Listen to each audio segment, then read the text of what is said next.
Hey guys, it's me. Really quickly, just before the story starts, I just wanted to say thank you so much for the continued amount of crazy support on Patreon and all the gifts I've been getting from everybody recently. CSGO skins, Nintendo Switches, all kinds of cool stuff. I really do love and appreciate you guys, so thank you so much for that. Also, this video was originally just under 4 hours because it had 2 more threads in it. However, I've been having a lot of problems with Vegas recently and rendering in general. When I got to upload it yesterday, when I was about to, I realized that I just had literally 3.5 hours of a black screen with no audio, and every time I tried to re-render it in Vegas, it wouldn't go past 36%, or it kept blue screening my PC. I don't know what the fuck is up with my computer, but shit is starting to slowly die on it, so that really sucks. But yeah, I got this done yesterday at about 3 p.m. on Friday. I realized, oh shit, I'm fucked. So this story, this part was done in the span of like 8 hours. I really grinded to get it done on time for you guys to have it today. So it is a day late. I'm sorry. Hopefully the length is, kind of okay at least. Just a lot of really shitty issues, and I apologize for that. But I did try my hardest to get you guys something out pretty good quality, relatively, in the same time frame. So without further ado, I hope you guys enjoy this part of the story, and I'll see you in the next one. Take care.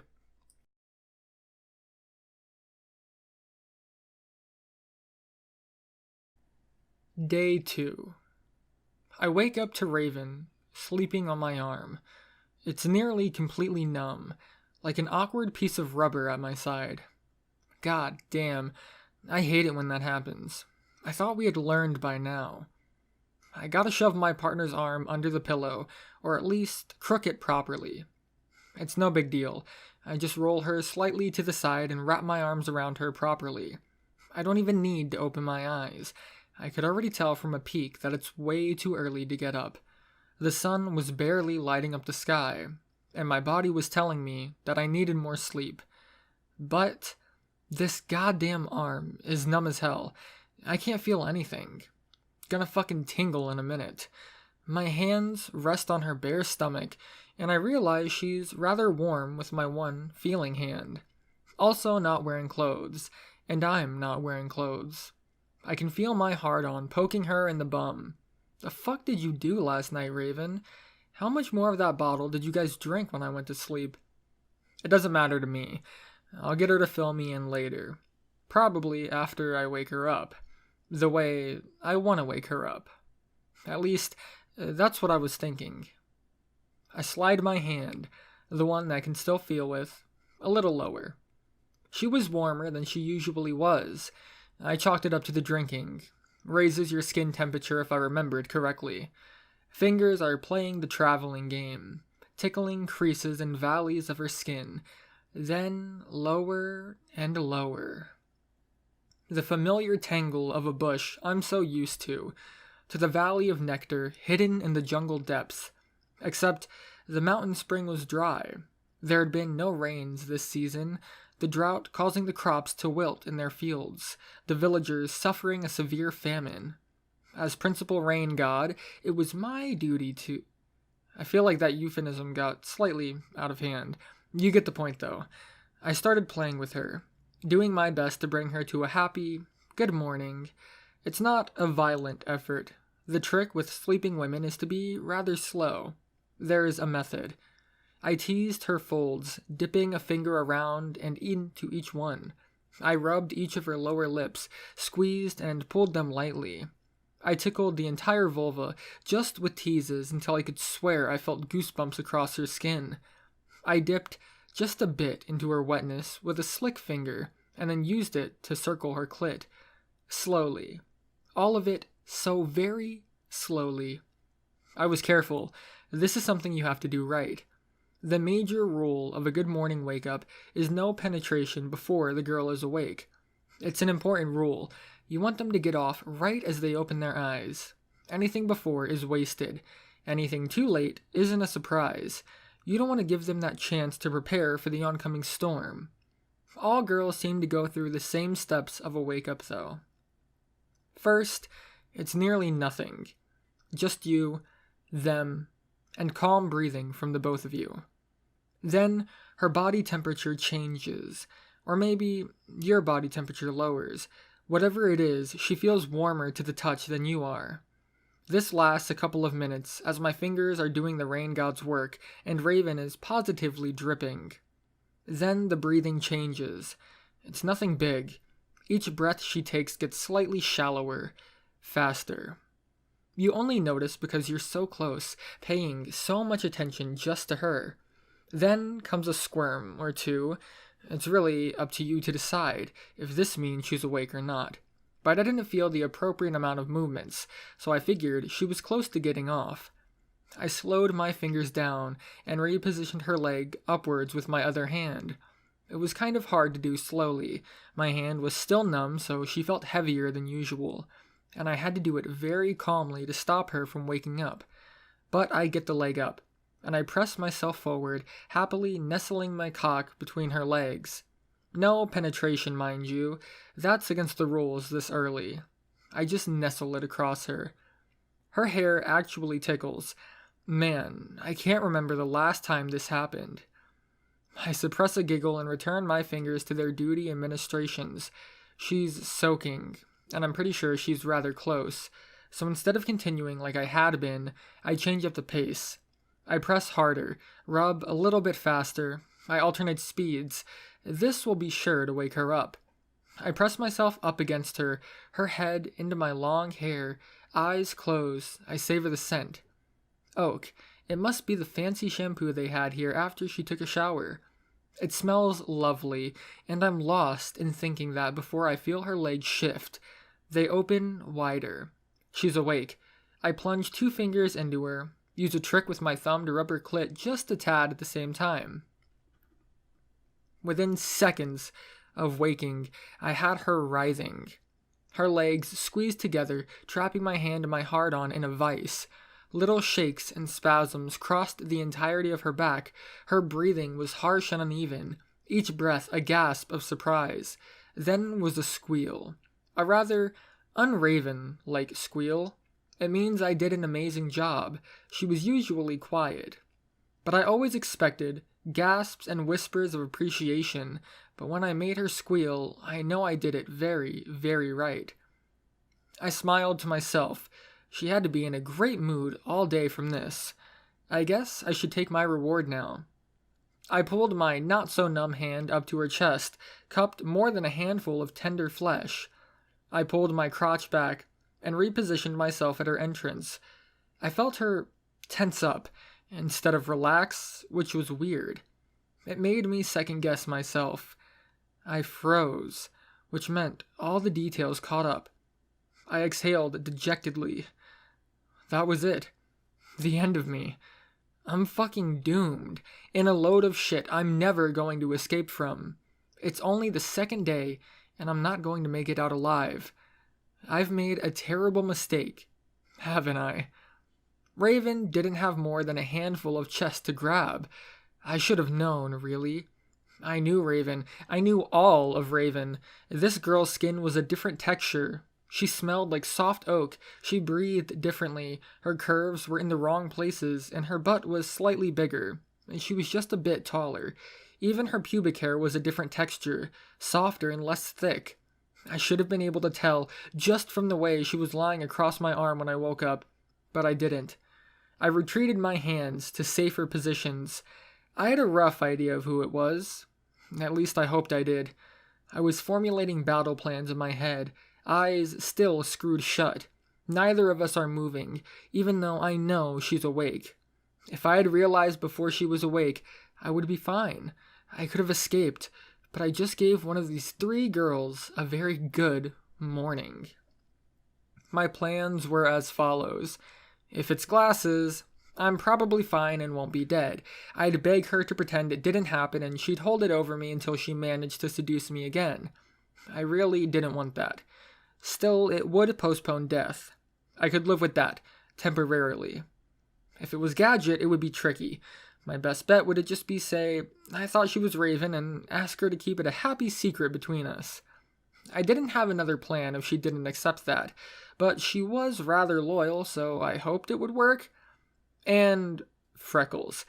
Well, if I've currently just woken up Freckles with a happy ending, I'm not getting out of that.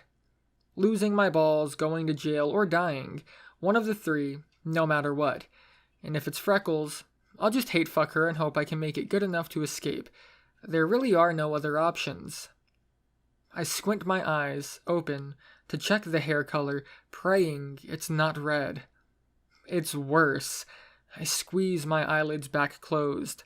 My hope is deleted. It's all over. It's blonde. Okay. Don't panic. What do I do? Pretend to be asleep. This'll work. I don't move. Eyes closed. Maybe one day it'll work, but not today. It only lasts about 10 seconds.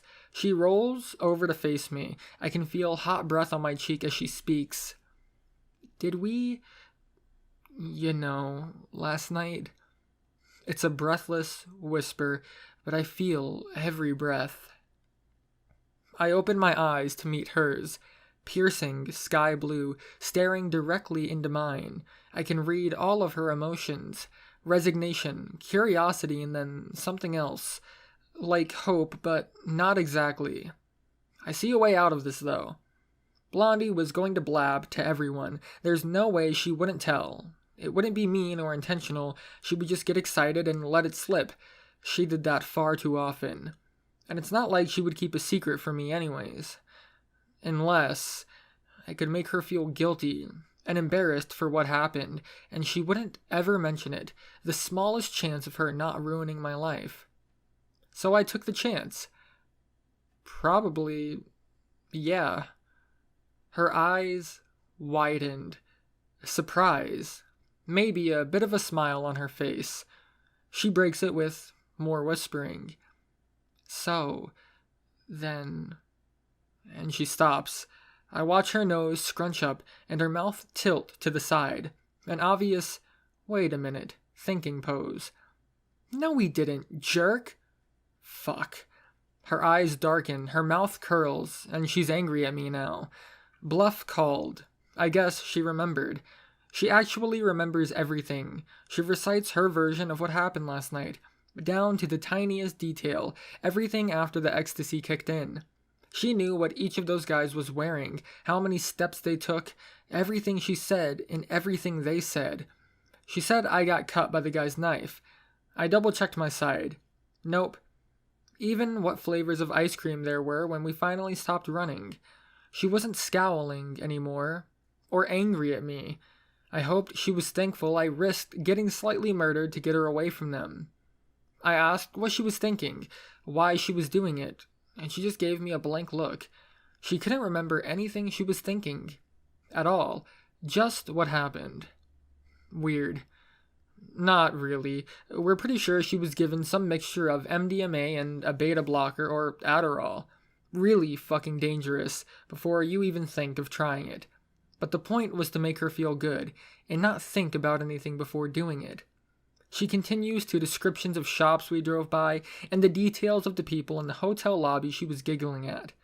Then up in the room, and everything about her clothing being all itchy, and us wrapping her up and her falling asleep. Then the part I didn't know. She said she woke up in a bed with Raven sleeping on top of it, and thought it was the wrong one. Then everything felt like it was holding her skin from feeling. She pretty much said those words exactly. So she ended up in bed with me. She stops explaining, but that doesn't actually explain the last part. Why was I naked? She's quiet. She starts blushing, a crimson so deep she was starting to go infrared at the edges and turn invisible. Your clothes were itching me too. I sigh. Yeah, well, thanks a ton, Blondie. I'm somewhat impressed she managed to undress me while I was sleeping, but everyone tells me alcohol makes me kinda hard to wake up. She's still a deep crimson, and asks the ever-so-important question. So, if we didn't, then why were you... It's cute. Like she doesn't want to say it. Admit it happened. There's plenty of things I could say here, but I just picked the truth. I thought you were Raven. Sorry. I try to make myself sound sincere. I really was. I mean, what else was I going to do? I was pretty much screwed here. I only had a couple of seconds before she got up crying, or screaming or something. I must be completely misreading the situation, however, because it doesn't seem like any of those things are going to happen. Instead, she kind of looks at me with a very funny look on her face. This is the kind of look you either run from, or run from, or run from, if you're not romantically involved with the girl giving it to you. This is the kind of look a 15-year-old gives you at a party, and you about face and pretend to be gay. I wasn't wearing my thinking cap this early in the morning. She starts. Is that what waking up next to someone you love is like? That question caught me off guard, and she follows it up pretty fast with a correction. I mean, is that how you usually wake her up? She sounds remorseful. I can't read her nearly as well as I would like to. I answer honestly. No, not as often as I would like. Really, the truth was that I had been trying extra hard the last couple of months. I had internal doubts that Raven actually even enjoyed our time together as much as I did, and I had made as much effort as possible to try to make sure that she did. It's a really hard balance, trying not to come off as clingy, while making time you do have together that extra special that you assume she wants. Blondie realizes what my response implies, even if she doesn't get the rest of my mental lapse of logic. She changes to a soft smile. She's lucky to have you. That tiny bit of jealousy shines through. She'd be green with envy if she found out you woke me up instead. I fucking knew it. I'm so fucked. She's not trying to blackmail me, Anons. She just... Well, let's say we're pretty sure we all know her secrets. She just blabs them out sometimes. But I had to treat it like blackmail anyways. I grab her shoulders and force her to stare me in the eyes. You can't tell anyone. It was an innocent mistake. I'm dead serious. I couldn't imagine the shitstorm this would cause if any of the girls learned. If Raven would learn. All my work to try to salvage us from rocky slopes would be gone. She actually looks at me hurt, like I just yelled that I don't trust her. But I don't, and she knows that. She still gets angry at me like it was some kind of big news or something. They always do. In an almost defiant speech she gives me, I won't tell. I know what that would do. I want to believe her. She doesn't have a mean bone in her body. Unless the topic involves boys, which I'm pretty sure in this case it involves me. Hence why I'm doomed. I just want to know what she wants from me so that she absolutely won't tell. She's really bad at this blackmail thing. I start listing. Do you want me to buy you something? Finish you off again? Be your slave for a day? Racking my mind for things I can offer that won't get me into too much shit. She's really hurt now. Stop. I don't want anything. Just what? She's gotta want something. Watch. Just you watch. They always do. Just, let's go back to sleep. I'll make up an excuse when everyone else wakes up, okay? She curls up into my arms when she says that. I'm painfully aware that she's still very naked, and is pressing all her girly soft parts up against my manly hard parts. Pretty much suicide to go along with her request, so I push her away softly. You know I can't. My words mean a lot of things. I hope she takes the softest ones. I get up and roll out of bed and take stock of where my clothes are. The first thing I see is Raven, sleeping upside down, feet on the pillows of Blondie's previous bed. She's sprawled out, mouth half open, in a silent snore. I stifle a laugh. I get around to finding my clothes on the floor. There's quite a few articles. Most of Blondie's outfit is here, along with a pile of what seems to be 3 different bras. One is Raven's. I recognize the design and know she hates wearing them to sleep. Most girls don't wear them to sleep, actually. One obviously belongs to Blondie, but the other could be anyone else's. I peek into the other room to check sleeping arrangements for clues. Glasses and Gadget are sleeping facing away from one another on one bed, and Freckles is on the other alone. Serves her right, like anyone would want to willingly sleep near her. Gadget, however, is cute as fuck. She's got her hood pulled up and her headphones on, a cute little face curled into an innocent smile.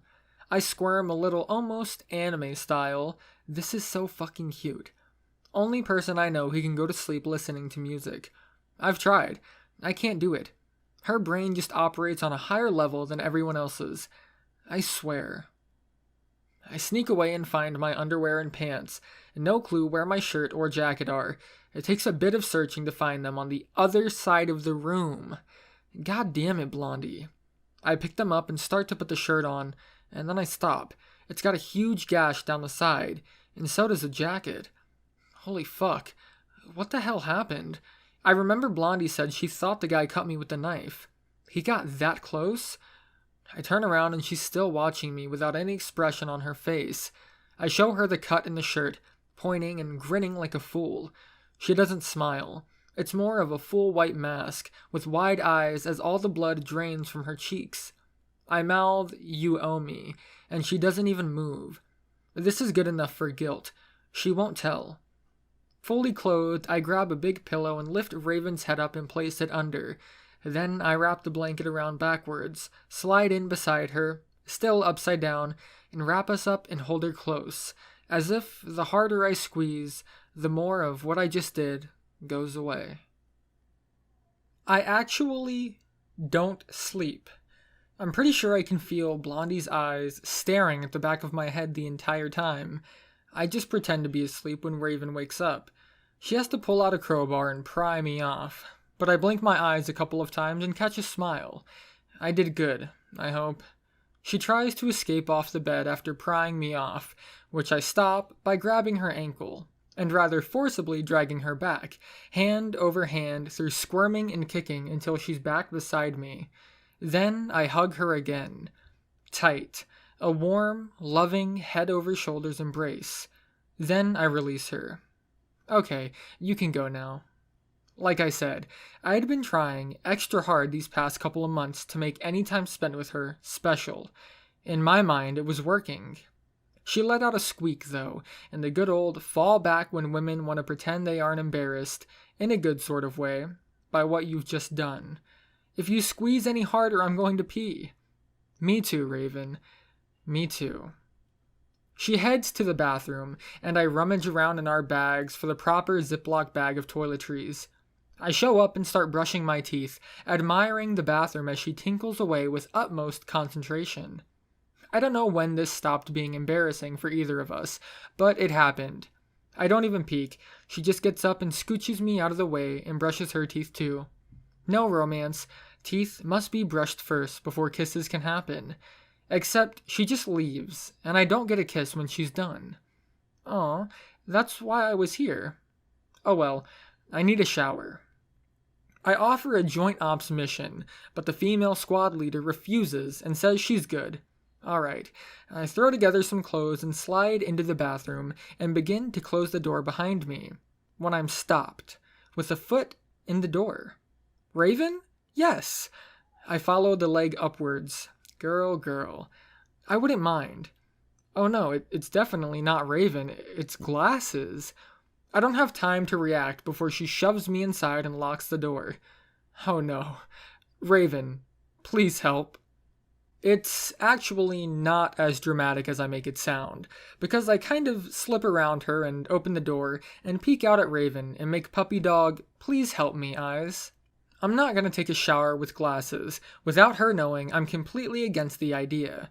She sees them and also meets the eyes of Glasses, who has stuck her head out above mine. Yeah, Raven, I need to borrow your boyfriend for boy-related things. You don't mind, right? I mind? Raven doesn't. She gives a shrug.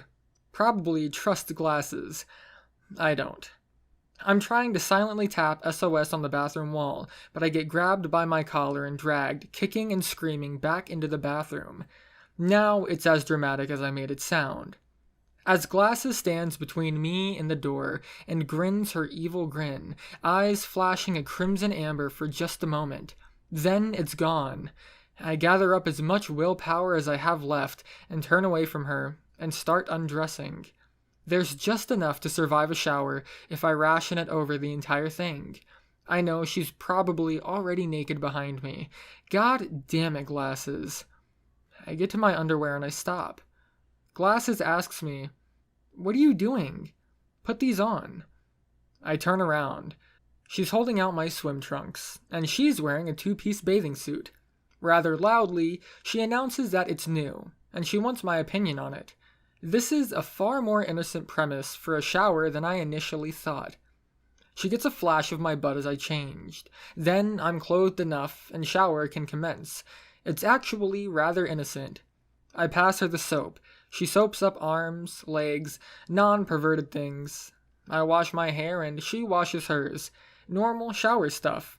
The shower even has this huge nozzle so we don't have to stand close. I don't have to use any willpower besides a teeny tiny bit to keep the boner down. Then, 10 minutes in, she reminds me why she got in with me. "How do you like my swimsuit?" she says, doing this little pirouette, and flashes it with a grab of her boobs and a pull upward so they bounce as they drop. This gets my attention, but I snap my eyes away and try to judge the suit itself and not the girl in it. It was rather nice, a different color flower print in cyan, purple, white, and a couple of other swimsuit colors. A two-piece bikini, really, and she had the body for it. It looked fine, but she didn't want to hear that. She wanted me to tell her it was ravishing, beautiful, jaw-dropping. You know, girls never want your opinion on the bikini. They want it on how good they look in it. I pick my next words carefully. I think it rather nicely completes the package. A good start. Now I've got to take the shot. I give her a compliment she won't forget. That doesn't involve me at all. You're gonna make all of the girlfriends jealous when the boys they're with can't keep their eyes off you. She's beaming. Alright, time to finish it with a slam dunk. Then they'll bitch to their bros later, asking why their own girlfriends can't ever be that ravishing. Perfect compliment. Her ego is inflated to near popping status. That's why she brought me in here anyways. She just wanted compliments. But remember, I've grown up with girls all of my life, and trust me on this one. You can't just compliment them. You absolutely have to pull them down a little. If you just compliment a girl constantly and put yourself down time and time again, eventually they'll believe it, and they won't pick you up from your lows. They'll let you wallow. Really believe they're as good as you tell them, better than you, too good for you. So as her good mate, I do my duty. I smile and reach out my hand. I set the basketball hoop on fire. But, in my opinion, you could lose a little bit of weight. And I pinch her belly. There's really not too much to pinch. She's not overweight, but she's not anorexic either. She's in that happy middle curve, where every girl should be happy to be, but aren't. She knows her weight is fine, but her eyes change from serene and joyful to fiery. I yank my hand away and make her run for it. I don't make it far. Heel up in the air and she grabs it, and without friction on the floor just slides me back on one foot to where she's standing. She sets me upright and glares me down. I can hear what she's thinking. You come to my kingdom and insult my queen. It's okay. I can take whatever's coming my way. She smiles. Then, as if nothing happened at all, she goes back to asking about different parts of her suit. What? No fiery death? Alright, I can handle not fiery dying. She goes on about how much she loves the pattern, and our shower continues as normal. And then she gets to how soft it is, and how good it feels on her skin compared to the old elastic suit. I don't have any comments about that. That's kinda lewd in itself. It's all touching her private areas, but she assures me the inside is silk and feels wonderful. I want to take her word for it, but she doesn't let me. She takes my hand and goes, "No, here, feel for yourself," and places it flat on her breast. I concentrate on the fabric and not the delicious skin underneath, which is hard, because a pointy nipple greets me. I mention it feels nice, and I pull my hand away, but she continues. "Oh, actually, it's only on the inside. Here, feel it." She flips open the left part of her top, revealing a lovely breast and a white expanse of cloth behind the bikini top. I've already got a boner. There was no fighting it. She looked absolutely beautiful with her hair down and wet everywhere, and I realized my willpower was going to have to make some high rolls to get me out of this one intact. But she doesn't even let me make a roll for my life. She just takes my hand, leads it over, and places it on the smooth fabric on the inside of the top. To be honest, yeah, it was silk, And yeah, it felt really nice. I was barely even noticing the yelling off in the distance though. She didn't give me much of a chance because she let go of the top portion of her top and snapped it back, along with my hand, right against her chest. I snapped my hand away, but the deed was done. Lewd touching over. She strikes like a cobra. I'm against the wall. Her face is inches away from mine, and her hand on my crotch. She whispers her trademarked sultry voice I desperately wanted to avoid. So, do you think I'm worth ravishing? I've got no willpower. I realize I had a hard-on all morning for Blondie, and I didn't even get off once. I was pretty much instantly raring to go, and in my mind, it was probably fine if I did. Fuck the consequences. She'd been working on me for months. It was amazing I held out this long. She seals the deal. I know a great way you can help me work off those extra pounds. I fail my dex check to roll away to safety, and my will save to shrug off the mermaid's charms. But I don't fail the int check, not right away. I push her off lightly and she moves when I say her name. Glasses. I sink to my knees and end up sitting against the wall of the shower, looking up at her. I realize the tent in my pants is nearly taller than I am. I give her my ultimatum, my resignation. Listen, Glasses. If you really want me to do this, fuck it. Come down here. And she started to kneel.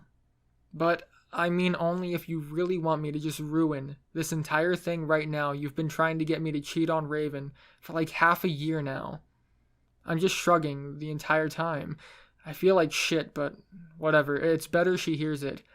I mean, I trust there's some reason, something you're not telling me or won't tell me, and I'm just too stupid to realize it. I'm blabbing out more than I wanted to say at this point.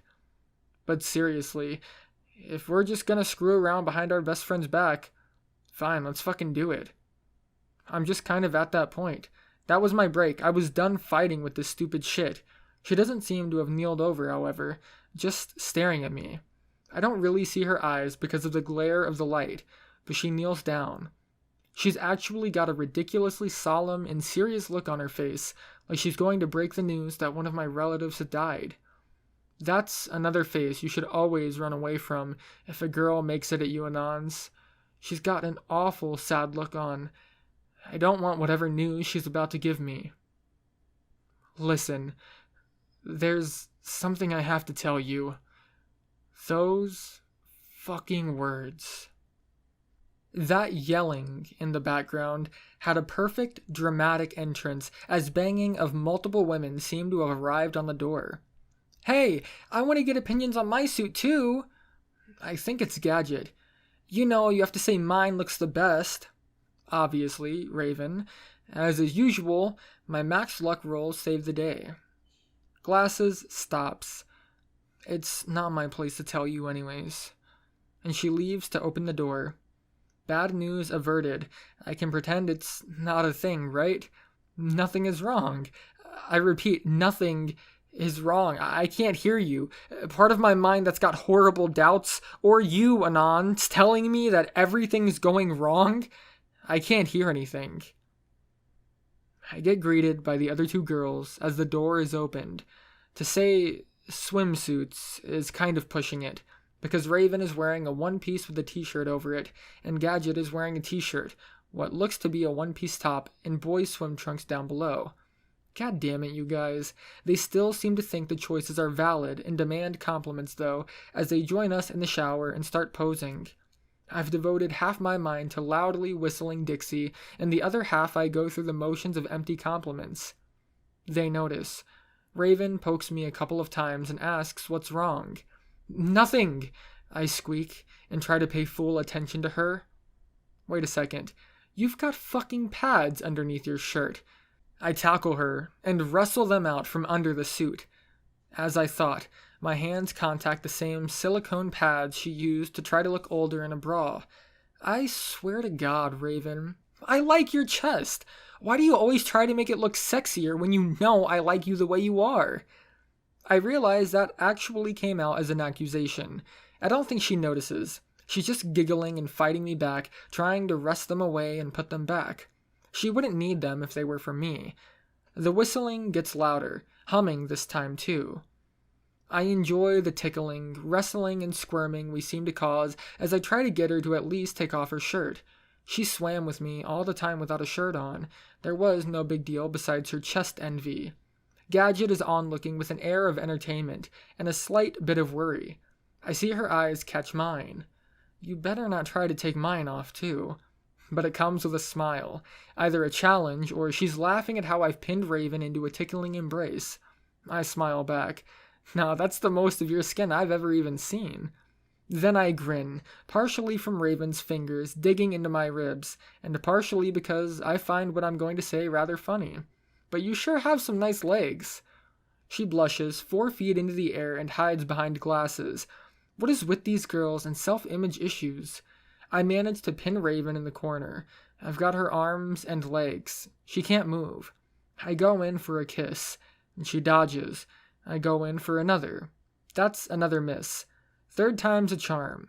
I get her on the nose, and she smiles proudly as I let go. It was a rather lovely shower, a happy, cheerful memory of everyone's smiling faces. It ended up being a rather long shower, lots of water flinging, soapy suds throwing, laughing and giggling. I mostly managed to forget whatever it was I was worried about. Instead, I concentrated on the wet women showering with me. It's a neat thing, showering with female friends, for a couple of different reasons. 1, it's an excuse to see them soaking wet. 2, you've got a boner the entire time. 3, they know you've got a boner the entire time. A couple more rules about you getting to touch them and them not minding because, face it, everyone likes physical contact. You know, them letting you soap them up, etc. But those didn't happen for me, because I knew I wouldn't be able to resist. I kept my hands on Raven, and I used her to soap up the other girls for me. Instead of soap, I got to do the honors of shampooing and conditioning Raven's summer frock of hair. I rather enjoyed it.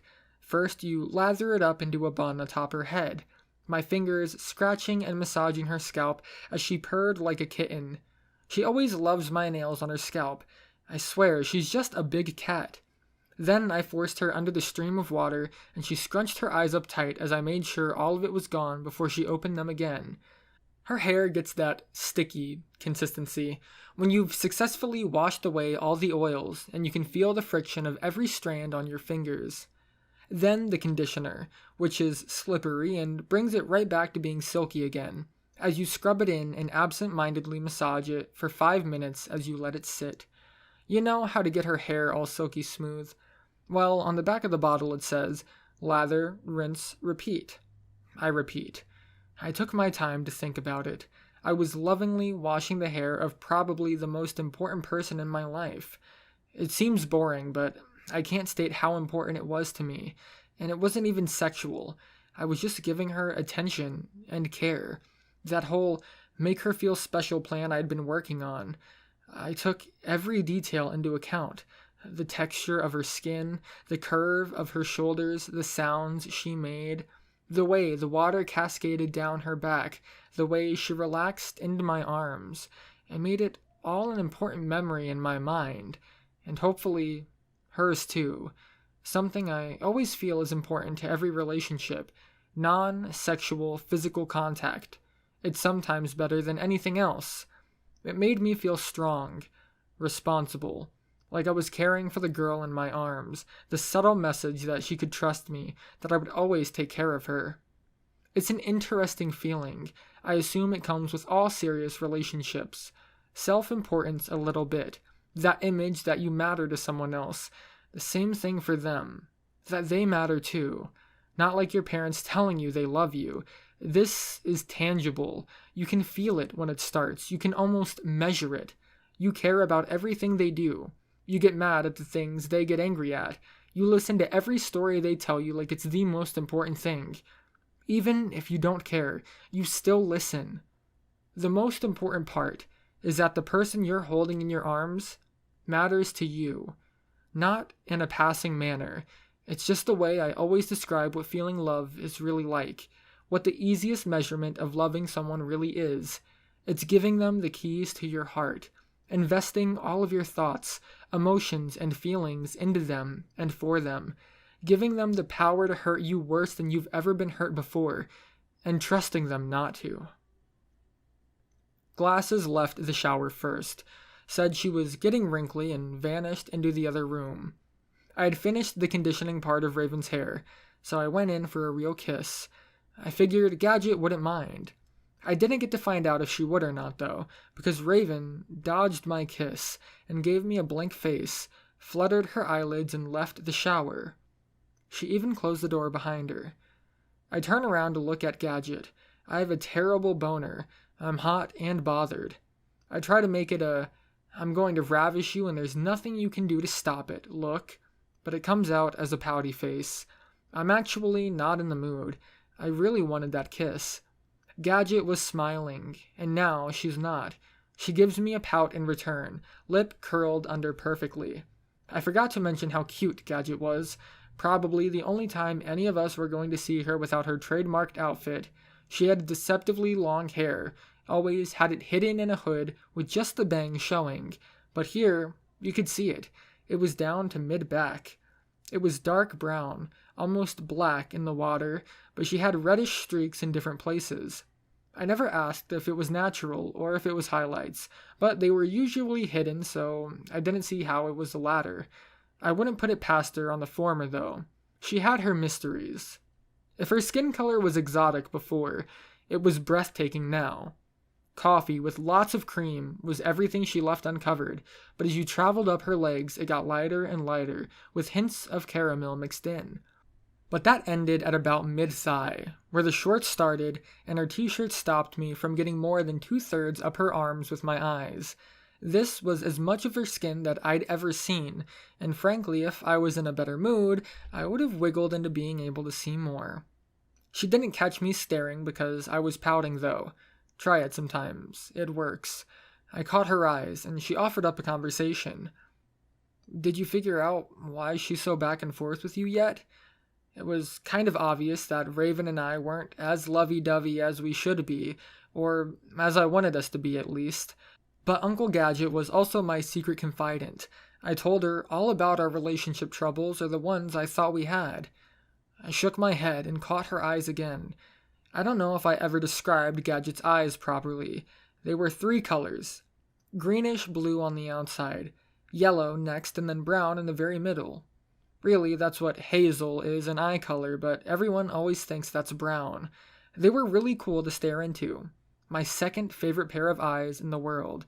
And they understood me, or gave me the impression that they did. She twirled her fingers around in a circle, and offered to wash my back, and continued the conversation at the same time. Now, you can pretend Gadget had some secret thing for me, and this was a romantic gesture, but her hands were tentative. She wasn't comfortable touching me, and I could tell. She moved her hands just to where they needed to go, no further. It was a gesture of selfless physical contact for my comfort only, as we discussed all the reasons that were flowing through my head. I didn't mention what Glasses had said earlier, but I quoted all of my fears. Cheating, mostly. She had guy friends that I didn't really hang out with, but she did on occasion. I couldn't figure out how she could be seeing any of them, though, unless she was lying to me when she did other things. Those little bits of thought are really what tear you apart in this kind of situation. It's almost got nothing to do with what she actually did, just how bad you make yourself feel about her doing it behind your back. Gadget reminded me that we'd been over this, and that we were pretty sure she wasn't, and that it had to be something else. We had formulated a master plan together, back when Raven ignored me for the first time for asking what was wrong. And by master plan, I mean absolutely awful. I had come back to Raven, begging and pleading. I told her the only reason I got all clingy and protective was because I thought she was cheating on me with another guy. I went on and on about how it pretty much was just shredding me apart with that thought. Honestly, the being with another guy part wasn't even what got me. I always considered sex and making love 2 entirely different things, an important distinction to make. Sex without love is just empty entertainment, and it's not always when you're in the best state of mind. While fucking another guy would hurt, I had too much of an ego to believe she really loved someone else more. Even though I told her time and time again that's what I was worried about, and time again she told me that that wasn't the case, it wore on me. So Gadget suggested a plan. That maybe Raven was scared of how I would react, and I should offer her an out. So I proposed an open relationship if she wanted it. I offered her a chance to just tell me if she was seeing anyone behind my back, and I could go try someone else, and we would be even and fine. My thoughts and hopes were that there was an element of forbiddenness to seeing someone else that would go away when I made it fine in my book, and she would realize I was the best choice and come running fully back. A little full of myself there, I know, but it didn't matter. It didn't really take hold. She just got insulted, and I made everything worse. She told me that I didn't trust her. I gave up. I told her it was just following the advice of a friend, and I told her I would trust her again if she gave me her word. I pushed it out of my mind. But you know, a wise woman once said, I guess once you start doubting, there's no end to it. With shower time over, I gave Gadget a hug, mostly for listening, partially for washing my back. But I wanted a hug, and it was a good excuse to steal one for myself. Then she's off to brush her teeth while I get dressed. She doesn't peek, not once. In some part of my mind, I appreciate that. I need more girls not trying to jump my bones in my life. I leave to figure out what everyone else is doing. Raven and Glasses are fully dressed, chatting up a storm. The pile of the clothes on the ground has vanished. The third bra is gone too. Lets me narrow it down a little more. I peek into the other room. The shower is running in here too, and Freckles is still asleep, mouth wide open. I guess Blondie is showering. I may as well poke the bee's nest. I knew better than to torment Freckles, but it was just too damn entertaining. I stood over her and ripped the sheets back, yelling, "Rise and shine. Wake up and smell the ashes." She wasn't wearing nearly as much clothing as I thought she was. A long t-shirt and panties, both rather loose. The screams confirmed that. And then the chasing. I ran like hell. I closed the door between the rooms, barely in time, and lock it. Back to the door, barricading against it, the banging. I look at Glasses and Raven with a pleading look, like it's not my fault. And they look at me with the, we know it's your fault, and we aren't helping, patented girl look. Eyes with the glint of entertainment in them. Then the banging stops. Uh-oh. 30 seconds later, the front door of the room opens. There's an angry redhead at the door. Oh no. Wait a minute, that card. I left my key card in there. The next couple of minutes are me getting chased around the room. I'm jumping over beds, dodging between the other women. Raven and Glasses are just smiling and enjoying it. Freckles is screaming profanity and things she's going to do when she catches me. Holy fuck, she's fast. But I manage to squirm free every time she grabs me. I grab the metal bowl off the counter in the bathroom, squeeze under her arms and out the door and run into the hallway. It's a hotel, so the hallways are huge, covered in ugly carpet, well lit, and empty as hell. I hear screaming, so I know I'm being chased. I find the big machine down the hallway, the one in the little cove all hotels seem to have. I put the bowl under it and start grinding. It's the perfect plan. She needs to cool off. I get 2/3 of the bowl full of ice before she's pummeling me. Good enough, I guess. I pull her in and press her up against the wall. We're pretty out of sight from the hallway, I hope. She's still hitting me. Slaps and punches are connecting and she's screaming. I slap one hand over her mouth. The other, I grab a handful of ice and drop the bucket. It lands with a loud thud on its side and a clatter as the ice falls out. Then, I drop my hand under her shirt, pull back her panties, and drop what must be 5 or 6 ice cubes right into the crotch before I let the elastic snap back. This was my plan all along, so I have my legs forcing hers apart so she can't squirm. She squeals through my hand, but then it stops. I see a look of recognition in her eyes, and blatant defiance as she moves her hands. I catch them, pinning them against the wall too. She looks as if she's going to start screaming again. Her eyes sure are screaming, that glimmering, fiery green again. But she doesn't. Maybe because we're in a public hallway and she's barely dressed. It registers in her mind. Instead, she gives me an angry statement. "You asshole, let me go!" But I watch as the heat drains out of her eyes and she starts to shiver. I feel like a serious asshole for doing this. But, I mean, she slapped me a couple of times and I feel like being an asshole to her. I give her an ultimatum. Say you're sorry for hitting me. It's an easy goal.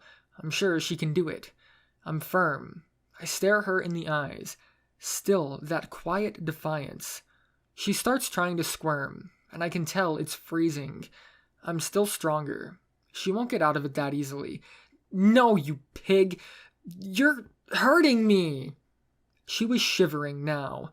I was counting in my head, or trying to. 30 seconds had passed, and she was still trying to struggle and escape. I could imagine how cold her privates were feeling right now. "I'll kill you." Teeth chattering. I've got a grin on, but she's nearing the minute mark. I bet everything's going numb. She's still struggling, but it's weaker than before. I don't want to cause lasting damage. 2 minutes at most if she didn't apologize. I could guess how sensitive girl parts are. I would be crying for mercy at a minute 30 for sure. She spits in my face. Mercy? I'm afraid my condition has left me cold to your pleas of mercy. 3 minutes is fine by me. Her stare doesn't let up. It's still unrelenting. And I'll be honest, I was the one who was wavering. She doesn't even say anything, just glares at me like it's a contest of wills as to who will win. I'm half enjoying this, half listening out for anyone else. Such great payback for all the other things she had done to me. For half a year she'd been trying to break up Raven and myself with rumors, claimed I was cheating with other girls behind my back, but always played it off as rumors she'd heard. I knew it was her. I always told everyone it was her. And nobody ever believed me though, and she just fucking smirked every time and got away with it. Get away with it now, bitch. I realize I might have some pent-up rage against this girl. I couldn't be sure I didn't blame her for fucking up my relationship with Raven in the first place, or sowing that fucking seed of doubt by trying to tell me she was dating someone else. Minute and 45 mark. She's not wavering. I'm not sorry, asshole. Her teeth are chattering up a storm, and I realize she's not going to give up until I cause some major damage. It's 3 or 4 minutes for major frostbite, and 2:30 for minor. I'm not heartless. I count out the last 15 seconds and let go. Her hands snap down to her underwear and rip them down. I step right back as I hear a crackling, ripping sound, and she lets out a yelp, clasps her hands over her crotch, and sinks to the floor. I have no clue what that would be. I'm worried it's not skin or something. I could swear I'd been able to keep a consistent count. Kneeling down, I take a look at the panties. The ice cubes are stuck to them, and covered in red hair. Oh, fuck. They had melted, stuck to her hair, and then refroze again. I tumble over laughing. I can't stop. Oh man, that is too good. Awful. I feel like a major ass, but that's too good. She's just sitting with her hands clasped over her rather numb and tender loins. I hear her mumbling, "I hate you," over and over and over. Yeah, I fucking hate you too, Freckles, but that's probably payback enough for most of the shit you've done lately. Since I'm male, we're pretty much best bros now that we fought properly. That doesn't mean she agrees, but I've temporarily chosen to forget her crimes against me. Plus, I was feeling a little bad, even if I was smiling. I grab her panties and give them a shake. The ice cubes peel off and clatter to the floor as the fabric changes shape. Just gonna let the janitor deal with those. I grab one of her arms and force her to her feet, the other hand still clasped over her crotch.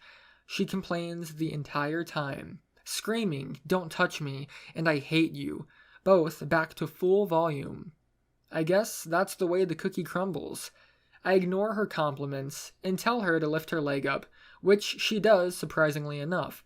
I help her put one leg through and then another and pull them up. I'm a gentleman. I don't look down, but I see her face cringe as the cold and wet spot touches her skin again. Then I look at her eyes. They're stormy and a shallow, shale gray. She's crying. Fuck. I really feel bad now. She mumbles out a couple of I hate yous, then a pained, it's still numb but it stings. Tears are streaming down her face as I help her waddle down the hallway. Then she gives me my favorite Freckles quote, one I'll remember forever. You broke it. I manage not to laugh in her face though. Barely. I just tell her to rub it to make it feel better, laughing even harder internally. We get to the door and I knock calmly a couple of times. Freckles had her hands in her panties the entire time. She rips them away when Glasses answers the door, which doesn't help much as we both came inside, because she's still shivering and has nipples pointing towards the heaven through her shirt.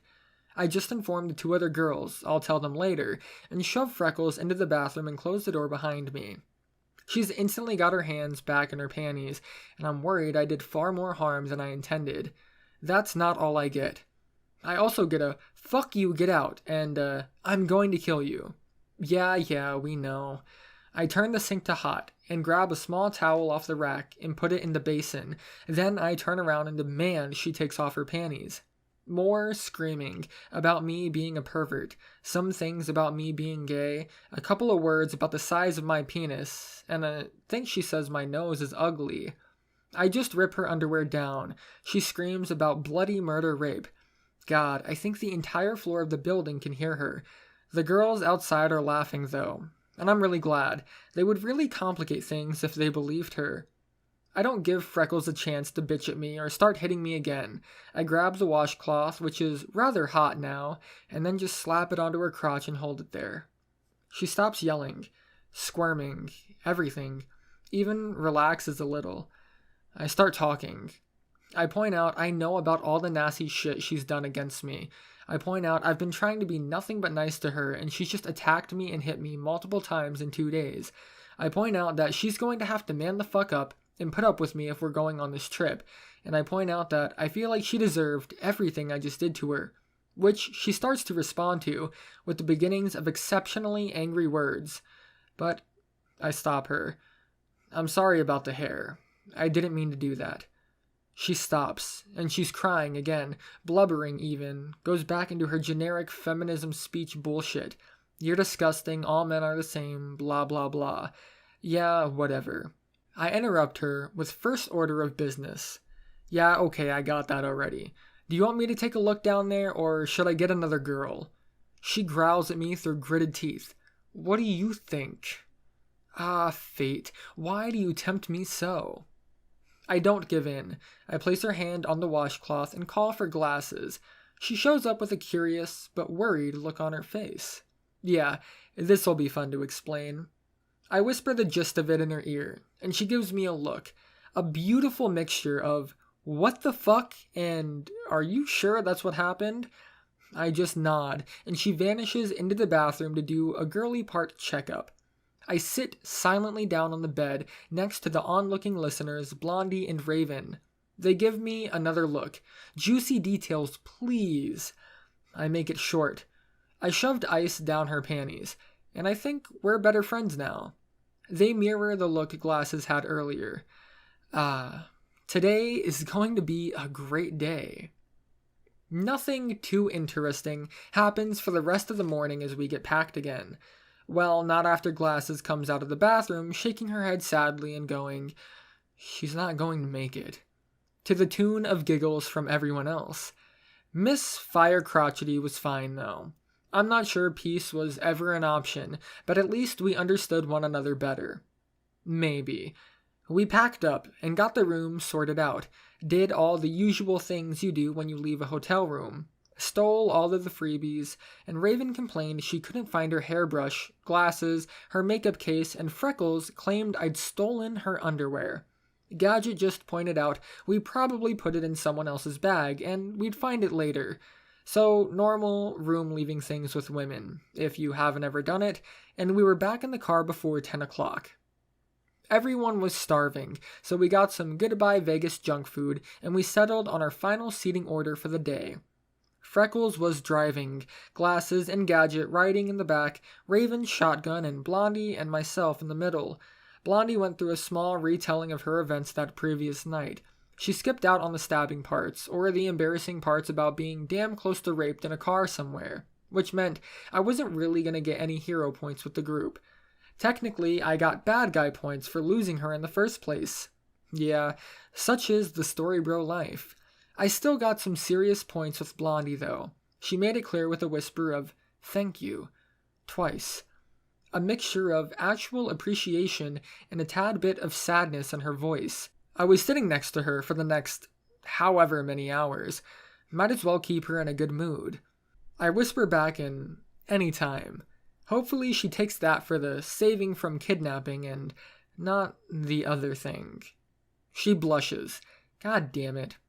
Freckles gives me the occasional glare in the rearview mirror. I bet her crotch is still sore, but she doesn't speak up about it. Instead, Glasses points out that there's actually nothing for the next couple hours, so we might as well talk about something interesting. We're headed southeast into a desert, so there really is nothing. I start suggesting topics, which goes on for about, 15 minutes? And then we just completely run out of things to say. We just end up silent until we reach the city limits, and silent for a while after that. I'm almost ready to grab a blanket and go to sleep with Blondie as my pillow. I had enough excitement for the day anyways. Until Raven suggests video games, and that's instantly accepted as to what we're doing. She pulls out her bag and passes out a magical Wi-Fi thingy and 4 PSPs and the games. Myself, Glasses, Gadget, and Raven get one. Blondie gets to watch until one of us dies. The Untold Legends, which is an awesome game by the way. We all kind of picked different characters and ran off together to kill things on what it said was the hardest difficulty. Blondie curled up beside me with a blanket, leaning on my arm and watching. She was pretty cute, but no time for girls. Video games are serious business. The difficulty was pretty much hell. We all died and passed it off between whoever didn't have a PSP at the time. My character was absolutely fucking awful though. Some alchemist or something literally couldn't survive on his own. Why that always happens in dungeon crawlers, I don't know, but I'm awful at them. We trade until Freckles gives us a shout to shape up and pay attention. We're heading up to the Hoover Dam. Neat. Nothing to really describe it. It was tall as fuck and scary to look down, and I only thought about shoving Freckles over once. Glasses makes a comment about being scared to look down because they might fall off. It wasn't actually as cool as I wanted it to be. It felt like I'd been here before. Plus, I'd totally been here in Half-Life 1. We pile back into the car, and I decide I've had enough dying on the PSP.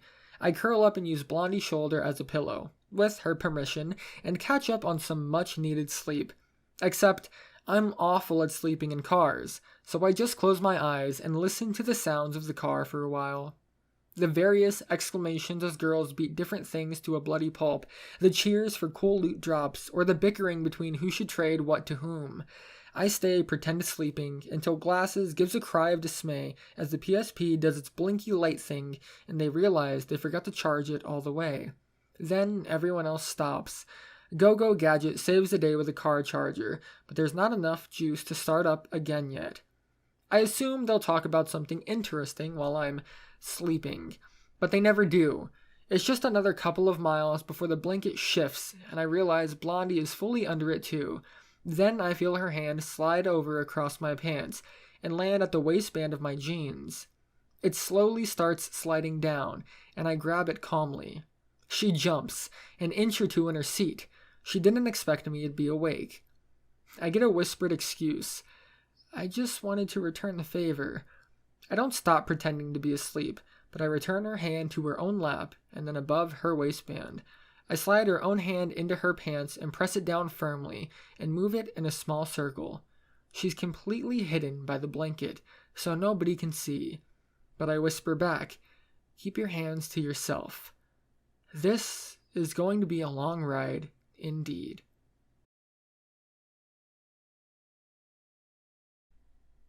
I don't really know what Blondie did under that blanket. I pulled my hand away and had it resting on her stomach for a while before I fully pulled it back. I didn't see the blanket move through my half-slit eyes, and I didn't feel the shoulder I was leaning on squirm. I'm pretty sure she didn't. The girl I was using as a pillow was still Blondie, and she was still far too intensely self-conscious to schlick in a car. I still don't sleep. I end up giving up.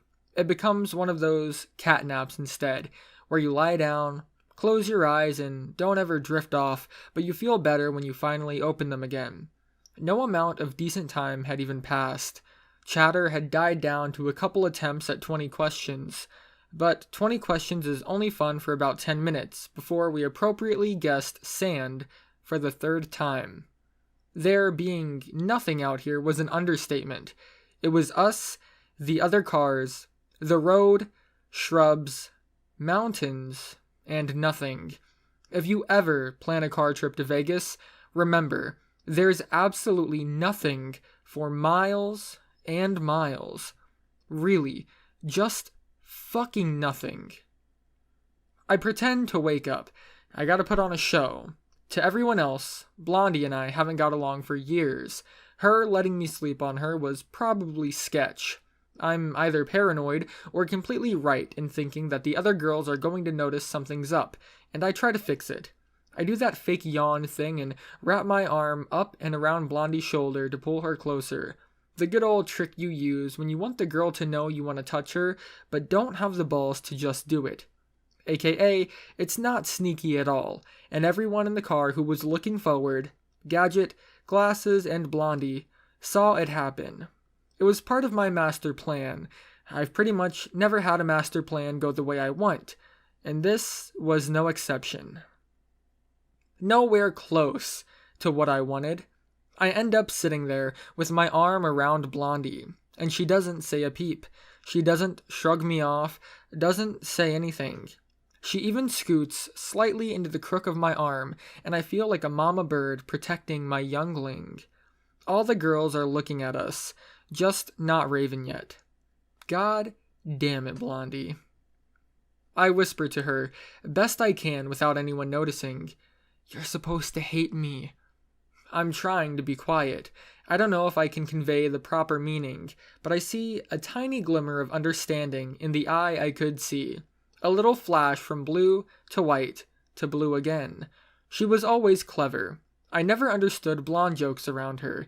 And then she shoved me, along with a shrill yell, "Keep your hands to yourself!" Oh man, 10 out of 10. Absolutely perfect acting as always, Blondie. Except she shoved me really hard. Really, really hard. Stronger than I wanted. It was the right spectacle, though. I could see every girl's pair of eyes in the rearview mirror, as my momentum carried me upright to leaning right, emerald, hazel, brown, and topaz. I didn't have anything but a lap belt. There were no brakes. I throw out my arms. Too late. Wrong angle. I see the corner of the ice cooler coming at my face. I do turn my head, and don't end up hitting my eye, just the side of my skull. That enjoyable plastic thump. And then I go limp.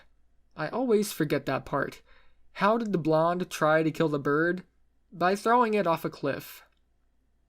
As painful as hitting the cooler was, which I didn't remember, Freckles screeching something and almost hitting the car in front of us, someone grabbing me and shaking me awake. As fun as all that momentary drama was, it did two great things. 1. My plan was finally a success, even if it went badly. I didn't mean to get Blondie to try and kill me. It's just, she wasn't acting Blondie proper. I mentioned I didn't get along with, kinda, one of the girls, and Blondie was that kinda. She usually doesn't get along with me either, yet I'd just fallen asleep on her arm like a sister. We were sitting together like best friends, and she had tried to give me a hand job like a bored cousin in the backseat of a redneck pickup. You see how that probably looked to everyone else. I could feel the judgmental stares from here. Or maybe I was just paranoid. I still felt it was rather obvious we weren't on awful terms today, and we were before. So I didn't expect the paranoia to not be truth soon. If the other girls started asking questions, well, like I said, I wasn't sure Blondie wasn't going to tell, or wouldn't tell on accident or something.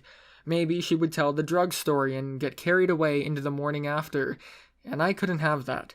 The less questions they asked, the better. So even though she just bashed my head into a drink cooler, it was a good thing. The second great thing was that it entertained everyone. Yeah, we were really that bored. No, not really though. If that doesn't count, there really was no second thing. I didn't get any extra points with any of these women, because although Glasses had unbuckled her seatbelt and picked me up and put all my pieces back together, it was widely accepted that I deserved it.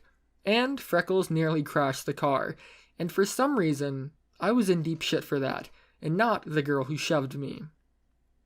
Freckles wasn't worried about me. Her girls are being oppressed by men senses were tingling.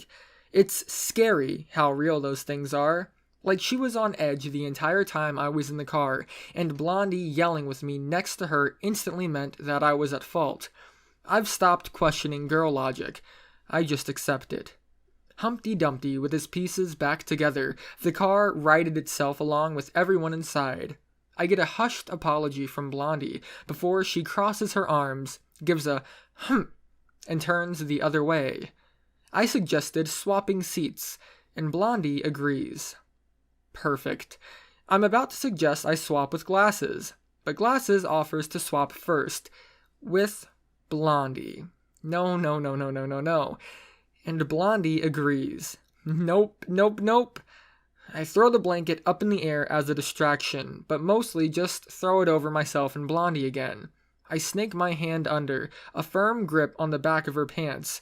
She doesn't realize, and tries to get up to swap places, but she can't. I hold her down. She realizes now, and gives me a glare. I glare back, pleading. Her eyes soften, and she realizes I don't want her to go. Oh, so romantic. Don't leave me, Blondie. I want you to stay with me. This is probably what her brain is yelling. Not me. I diffuse the situation as best as I can. Raven, let me ride shotgun. I can hear Blondie's delusions of importance shatter. Also mine too, as Raven turns me down. You should have just called it yourself earlier. No. Shotgun blocked. She was still mad at me about something. I could have suggested we sit together, but I had the feeling that wouldn't happen. Also illegal. Instead, I just sit back down with Blondie. I'm not gonna move, I guess. I didn't mind Blondie anyways. I just didn't want her to pretend we weren't getting along anymore. Once was enough. I had a huge lump where she hit me. I was interrupted from one of the bros in the back. The maniacal one. Glasses. Come sit back here with us. No. I don't really want to. I just make a sigh and say I'd rather just stay here. But Gadget insists, and Glasses insists. I put my foot down and I change the topic, say we should watch a movie or something, which is widely accepted as a good idea. Raven informs me of the location of the lost DVD treasures and the laptop, in her bag in the back, which I have to go get. I unbuckle, crawl over, and end up leaned almost entirely over the backseat between the two girls. The laptop is under piles of Raven's clothing, including socks, underwear, and frilly things I've never seen her wear before. It's an adventure indeed. I'm ready and expecting to get a slap on the butt. Anything. But it never happens. I'm just wiggling out there and not a single touch from either of the women. That's a good thing. I just was surprised at Glasses is all. Maybe she's got it out of her system. I sink into the middle seat to unfold the laptop, the cords, and our selection of movies, and I get whispered to, in my right ear, "Sit with us during the movie, or I'll tell them your secret from last night." I sigh, internally, and stare at Glasses. I can't see her eyes. The lighting in the car just kind of bounces off the window and makes the lenses shiny. I would be worried, but I don't know of any secrets I had last night. Technically the blondie one, but there's no way she would know I almost got stabbed, and that's not even a thing I'm worried about. I have that brief moment of contemplation. You know, the one where you go ahead, tell them, because you don't think it's going to be that bad. But then I really, really think about it. I know better. I sigh, and give her a defeated look as I agree to stay. I'll have to poke and prod her for details later, but I'm not going in unprepared. I suggest a blondie come back here with us too, either 4 in a row or she can sit on a lap or something. More girls back here, the better for not getting teased the entire car ride. I offer Raven too, but she's not interested for some reason. We're already breaking laws, and she can have my lap if she wants. I offer, and no dice. Alright then, I guess. We decide if nobody is going to be on the 2 front seats, we'll fold them down. Makes the entire middle of the car floored. Really cool, actually. Snacks and drinks are passed out. We scoot the cooler into the middle, and everyone gets to stretch their legs out flat, and the laptop goes on top of the cooler. Blondie at first tries to sit down as the 4th member of the row, which is really tight, and we decide isn't very comfy, so instead, she decides to lie down across us all, which doesn't work at all. Then she tries laps, which doesn't really work at all either. I won't let her sit in mine. She's a bigger girl than Gadget, so that doesn't work out, and Glasses has to lean at an awkward angle to see the laptop. Gadget ends up on my lap, Glasses to my right, and Blondie to my left. Gadget is shorter than me, sits in my lap nicely, and doesn't fiddle too much. It's perfect. I try to find an innocent place for my hands. That's not a thing that's possible. I can't get my hands to my lap, and that would be on her butt, so that's off limits anyways. Her lap isn't really anything, but feels wrong to me. Wrapping my arms around her feels wrong too. Leaving my hands at my side just as limp, wet noodles was a choice, but Glasses was wearing a skirt. I better not risk that. I find the perfect place to put them. I wrap my arms halfway around and sink them into Gadget's pockets. I bet it looked cute. It would have looked cuter if they could have seen what went on under the blanket Blondie threw over everyone. Gadget dropped her hand down to her pockets too, which surprised me. Put them right on top of mine, fingers neatly but softly interlocking. Adorable. Gadget and I were weird. It's not an easy thing to explain. Friend zone is the closest approximation, if you want to pretend I was alpha enough to friend zone her, but it really was all her. More like a lack of worry. She wanted me as anything more than a friend. Blondie was always worried I would slip up and give her the wrong idea, always playing that line from before. Glasses wanted me to give her the D, and Freckles wanted to give me the D. All politics all the time with everyone else it seemed, but not Gadget. And I liked that. She could wash my back and talk and not have it be sexual. She could hold my hands in her pockets because it's just a nice way to watch a movie. And she could watch me get a blowjob as I stared into her. Alright, yeah, fuck it. Alright, I liked her. Shut up. Consider her a sister, though. Off limits. No matter how adorable the hand-holding was, what wasn't so adorable was the movie we were going to watch. The girls decided on the 2006 Casino Royale, James Bond's, and I was in for 2 hours of them telling me how hot Daniel Craig was. They didn't disappoint. They love his face. They love his eyes. Raven's even commenting and she's not even watching. Trying to make me jealous, maybe. How can I be jealous? Really, though, he was pretty hot. You guys know I love eyes. And that guy has some really nice eyes. Just don't tell anyone I said that. Fantasizing about Daniel Craig while I'm covered in girls. Hell yeah. This is the life. Was the life. Because about an hour in, Glasses started fiddling around. Yeah, I knew pure relaxing movie watching wasn't going to end well. I feel her hand find mine, and I couldn't snap out of the pockets fast enough. She finds out. No grins, no smiles. Glasses gives Gadget and mine combined worried faces a frown, which changes Gadget to horrified. Her hand snapped away and onto her lap. It wasn't really anything perverted, just innocent. I can't read minds, but I guess Gadget felt bad for giving me advice for Raven all the time, and then holding my hands. I don't know. In my mind, I could explain my way out of this easily, and Raven wouldn't care, but I could see how it probably looked. More politics. Now it seemed like I was secretly romancing Gadget. Great. Hurt eyes. Sad, sorrowful Amber. That's what I saw as Glasses pretended to watch the movie, but her mind was whirring. I could hear it. Little gears and mechanisms inside her head with plans I couldn't even imagine. Wait for it. Wait for it. More of the movie passes. It was alright, not the best. Then Glasses leans over. Here it fucking was. Hey, if you don't want me to... What? I whisper back, interrupting her. I realize probably Gadget can hear everything I'm saying, even if I'm quiet, so I clap my hands over her hood where her ears should be, and I start whispering up a goddamn flurry. What are you going to fucking do, blackmail me? I don't stop with just that. I knew exactly what she was going to do. I bet you just took off your panties right now. That's what all that squirming was. Then you were going to threaten to tell I was holding another girl's hand if I don't finger you or fucking something. Even though you know I don't want to fucking break up with Raven. And you know I'm not cheating. I bet you'd spread that just thin enough to make it seem like I'm a shit person for some reason or another, huh? Ice, hot fire. I spit that. I give her as much of a piece of my mind as whispering will allow.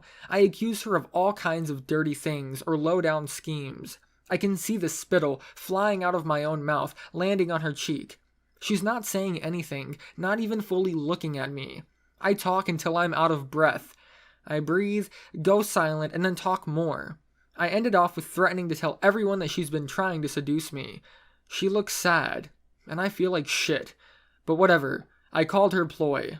I'm not giving in to her shit right now. She stops, and stares off into the distance for a bit. I've still got my hands clapped over Gadget's ears, but she's not struggling. She understands. I bet Blondie heard a couple choice words, but nothing too important. The movie must have drowned out most of it. Road sounds, the rest. Glasses turns to face me, and smiles. I realize I've lost somehow, some horrible way. I don't know how, but I've lost. I drop my glare, and she finally speaks. No, I just have to go to the bathroom, which she mirrors to our driver up front. Wow, I'm a dick. I stop talking. I'm so embarrassed. I wish everybody else was dead. We decide to pull over at a town for lunch, and a rest stop. When I say town, I mean it's the first town we've seen. I've long since let go of Gadget's ears, and she doesn't say anything, so I'm pretty sure she couldn't hear.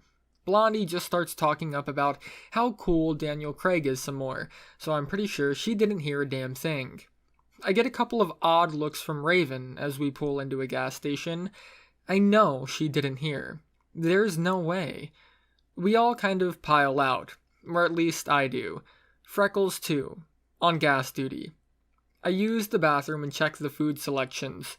Poor. I ask if there's any great places around we could get food, and he points out a market up the street. I return to the car and outline the market situation, which brings sighs of relief, because it seems more than half of them had to pee and didn't want to use the gas station. I point out it was fairly clean for a gas station, but they don't care. I would say women, but really I expected it by now. We end up at the market. I don't go in. I'm sulking. I thought I finally won against Glasses, but I didn't. I wasted all my steam, and now I was just back to being sad. Gadget stays too. Everyone else leaves. Raven is in charge of scouring lunch, so we let her go and do her thing. I just lie down on the flat space in the middle of the car. Doors closed, girls vanish into the store, and I remember Gadget...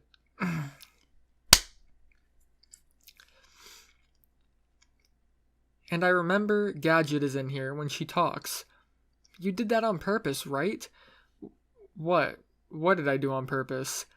Now I'm worried. What did I do? I ask and she responds. You mean you did not? I thought you wanted me to hear. Fuck, Gadget, what the hell do I do now? Your hands were not on my ears. Oh. That's a revelation. Oh. I respond with that. I kind of think about it for a while, a couple of minutes at least. She's silent, and I'm silent. I'm pretty sure she doesn't want to talk first because it's a bombshell. That's the other half of the picture Gadget never saw. I only discussed the possibilities of my partner being disloyal, not the pressure I was under to be disloyal myself. I spread my arms wide and put them up so she can see them. Welcome to the club. In my mind, there was no way this was going to end in any way that could even resemble well. Better make light of the situation, because it's all going to hell real soon. I didn't tell mostly because Glasses was still my friend, and it wasn't the kind of thing you tell on a friend. Because now Gadget knew she was essentially a cutthroat backstabbing bitch, which Raven had no clue about. You don't pretend to be a girl's best friend and try to seduce her boyfriend. It happens, and lots of times it can play it off casually with a, I was just testing him kind of thing. But not here. Uncle Gadget heard everything I said. You can't play out of this one. To her, Glasses was now Dr. Claw. This is one of those places where the next couple of sentences are going to decide exactly how hard our group is going to fall apart. Which countries get involved, every weapon in our nuclear arsenal primed and ready to go. Missiles that should never have been launched, devastating secrets, insults and miles of hurt feelings raining down on the others in a firestorm. How much real nuclear damage there's going to be? Who's going to be able to get to the fallout shelters in time? Who's going to be hung out to dry in the ensuing battle? We should be popping our potassium iodide tablets now, and hiding. Guessing just at how long this nuclear winter is going to last. Glasses was a pretty strong pillar of the group, and it was a mutually assured destruction to attack her. I felt like curling up into a ball and just hiding under a blanket in the back. Really, I mean, what else was I going to do? I could throw down a rundown on how everything from this point was going to go, but there were only 4 real possibilities. 1. Gadget tells Raven. It's my fault for not telling her sooner, because I've been hiding it instead of being honest. It's reasonable to assume I've probably been cheating. I could hear her screaming about it already in my head. You didn't tell me? I thought we were honest with each other. It's not really girl logic as much as relationship logic, to find out your partner's been keeping secrets and you reevaluating everything in a different light. You find possibilities of crimes that didn't even occur to you before. It doesn't matter if they're true or not. When you find out someone's lying, it just makes everything they say in the future harder to believe, and everything in the past suspect. That would be a relationship game over. We would break up because of how serious she always makes it out that we're being loyal to one another. It doesn't matter if I didn't cheat. I was keeping that secret, so she can't believe me if I say I didn't. Glasses could back me up and take the hit, but I mean, she would have even less credibility. Raven wouldn't even talk to her. Gadget wouldn't even talk to her. She would probably be expelled from the group. The trip would probably cancel out and we'd end up flying back or something. That's just one possibility. She could confront Glasses, and that would either turn into a secretive power struggle between them or blow up into something where at best, number 1 would happen. At worst, Gadget was putting herself in the firing line there. Probably would lose too. Glasses always wins every game she plays. Option number 3. She could tell Freckles or Blondie and ask for help. Blondie would blab it out eventually, and Freckles would find a way to make it even more my fault than it ever could possibly be. Nothing worse than someone who hates you introducing reasons to hate you even more. First, she would start with just the appetizer. Hey, Raven, I just wanted to let you know that we just found out your boyfriend and best friend have totally been fucking behind your back for the past year. Then the entree. And I was just trying to do the right thing and tell you.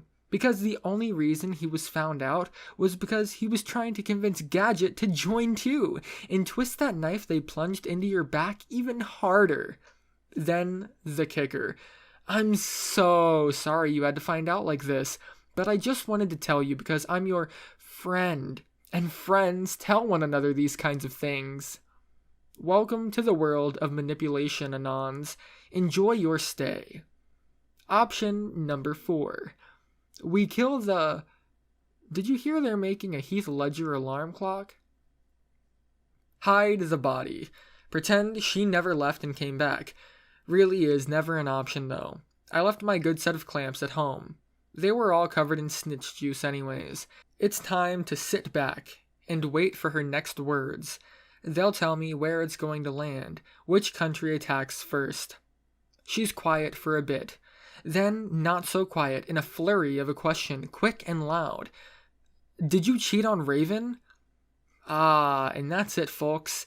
Nuclear launch detected. She's chosen all-out war with glasses. Nothing I can do now, but I might as well try to make my grave as shallow as possible. I hold up my thumb and forefinger, about an inch apart. This close. If you hadn't joined the shower, I might have. Honesty is the best policy here, because, in this case, it's just believable enough. I don't look at her. I don't try to read her eyes. I'd just dread what she was going to say even more. Wow. It's quiet. Almost a sigh, as if she'd just realized something heavy and important had fallen upon her shoulders, and it definitely had. I just relax, lying back flat again. I stare upwards at the car's ceiling. It's really not the same. Just doesn't do the trick. The texture is wrong. It's too close. I can't blot out the world. I can't pretend nothing is happening when you can't count the bits of fuzz on the ceiling. You should have told me. There it is. Time for it to be my fault. I stay silent. No need to respond to that. Come on, Gadget. I know you've got it in you. Go ahead. Say it. I'll just make sure I'm always around so she can't get you alone, okay? I sit up. She's fiddling with something on the floor I can't see, and she's not looking at me.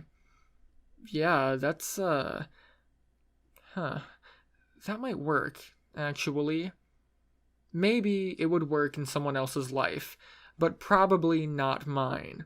It wasn't some magical other option. It was still confronting glasses, just indirectly. Less dramatic than all the other choices, but I didn't really get why she wasn't going to tell. It felt like that kind of thing you tell when you learn about. I tried to ask her this in a sideways manner, not make it too obvious like it wasn't a choice. It doesn't work, and I end up full-blown asking why she's not going to tell anyone, and I pretty much dig myself a bigger hole and giving her ideas. But then she just has a logical answer. Well, why did you not tell? Yeah, a million reasons. I list one of them. She nods. Those two. Yep, it's funny because I was talking to the most logical girl I knew, and I was expecting her to pull the same bullshit anyone else would have. Maybe even I would have. So, what, does this mean I'm in your protective custody now? I'm not sure how this entire thing is going to work, but I could probably live with handcuffs. No, silly, I am your guard dog. I don't think we have handcuffs. Anyways, she pulls both arms against her chest, straight up, flips the hand down and gives a smile. That pretend dog begging pose. Then she lolls her tongue out a bit and makes a silly sound. Ow, ow. It kind of sounded like ow, ow. I have no clue what it meant, but it sounded pretty happy and seemed like a dog impression of some sort. She drops her arms. I see her move forward a bit, fiddle with something in her pocket, and then crawl over to me.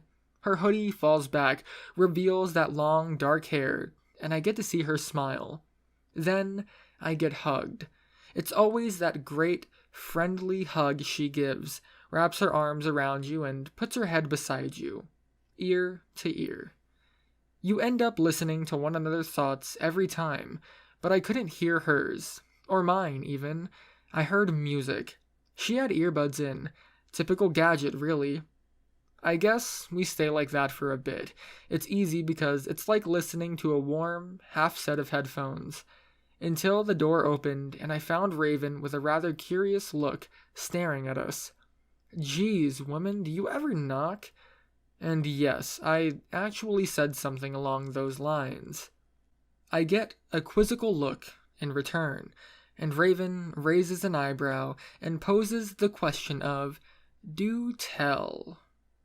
I give Gadget a tiny, probably painful jab in the ribs, just so she would let go and see Raven. The other doors of the car are opening now too, and other women are arriving. I don't really think I'm doomed though. Gadget gives these awesome, cute hugs that don't look very sexual, so I was probably safe. She's even got an innocent explanation for everyone. He just reminded me of a memory that made me really happy. I don't know what, but I watch Blondie, Freckles, and Glasses give different nods, or looks of not caring, so I figured I was safe. Raven keeps up the quizzical look, and then it softens. "Well, you two look cute together." No, you shouldn't. You didn't even. No. Raven was mad at me. Fuck. The girls brought back sandwich fixings, bread, cheese, meat, some spreads, lettuce. I'm ready. Closed heart, empty stomach. In the words of my uncle, Allah's cuisine. We bustle around making a lunch. Car doors open. Blondie, our resident chef of Kitchen Stadium. Secret ingredient, ham. We give her 15 minutes and she's prepared a 5-star feast for us as we lounge around talking. Judges give her 5 stars, and I don't vote. I'm too lost in thought. I just scarf down Sandwich Bro. He doesn't get the respect he deserves. I'm racking my mind for what could have possibly pissed off Raven. I just can't figure it out. I haven't done anything. Well, I've done everything, but really I don't know of any reason she would be passive-aggressive mad at me for. Maybe I'm wrong. Maybe she's not mad at me. I scooch over to sit next to her and do a test wrap my arm around. I get it all the way, and she doesn't seem to have any objections. Obviously, I was wrong. Just overreact. She shrugs my arm off and scoots away.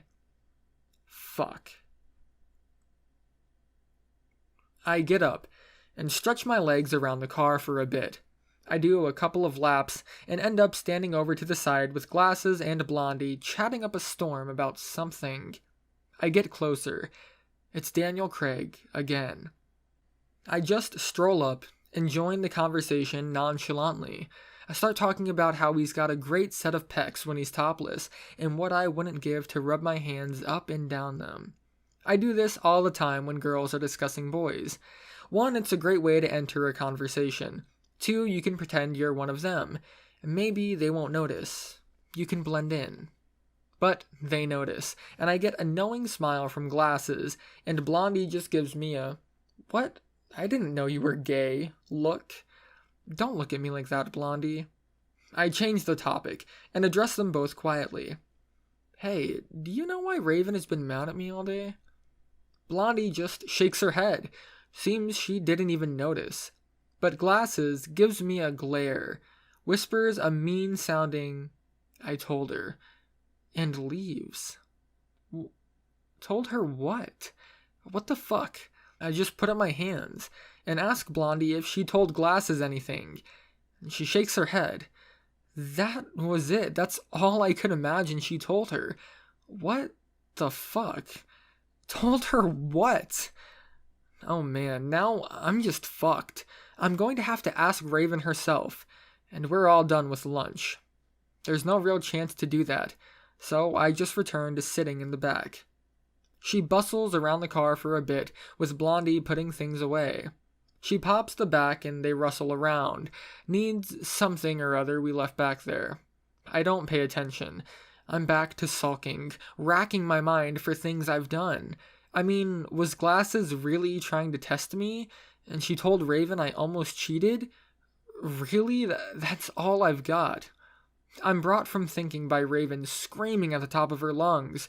I really don't know how my mind works when that happens, but as far as I could tell, I was just there, right beside her, behind the back of the car, seconds later. Teleported, maybe. When someone important screams, you're there every time. Superpowers when women you love are involved, I guess.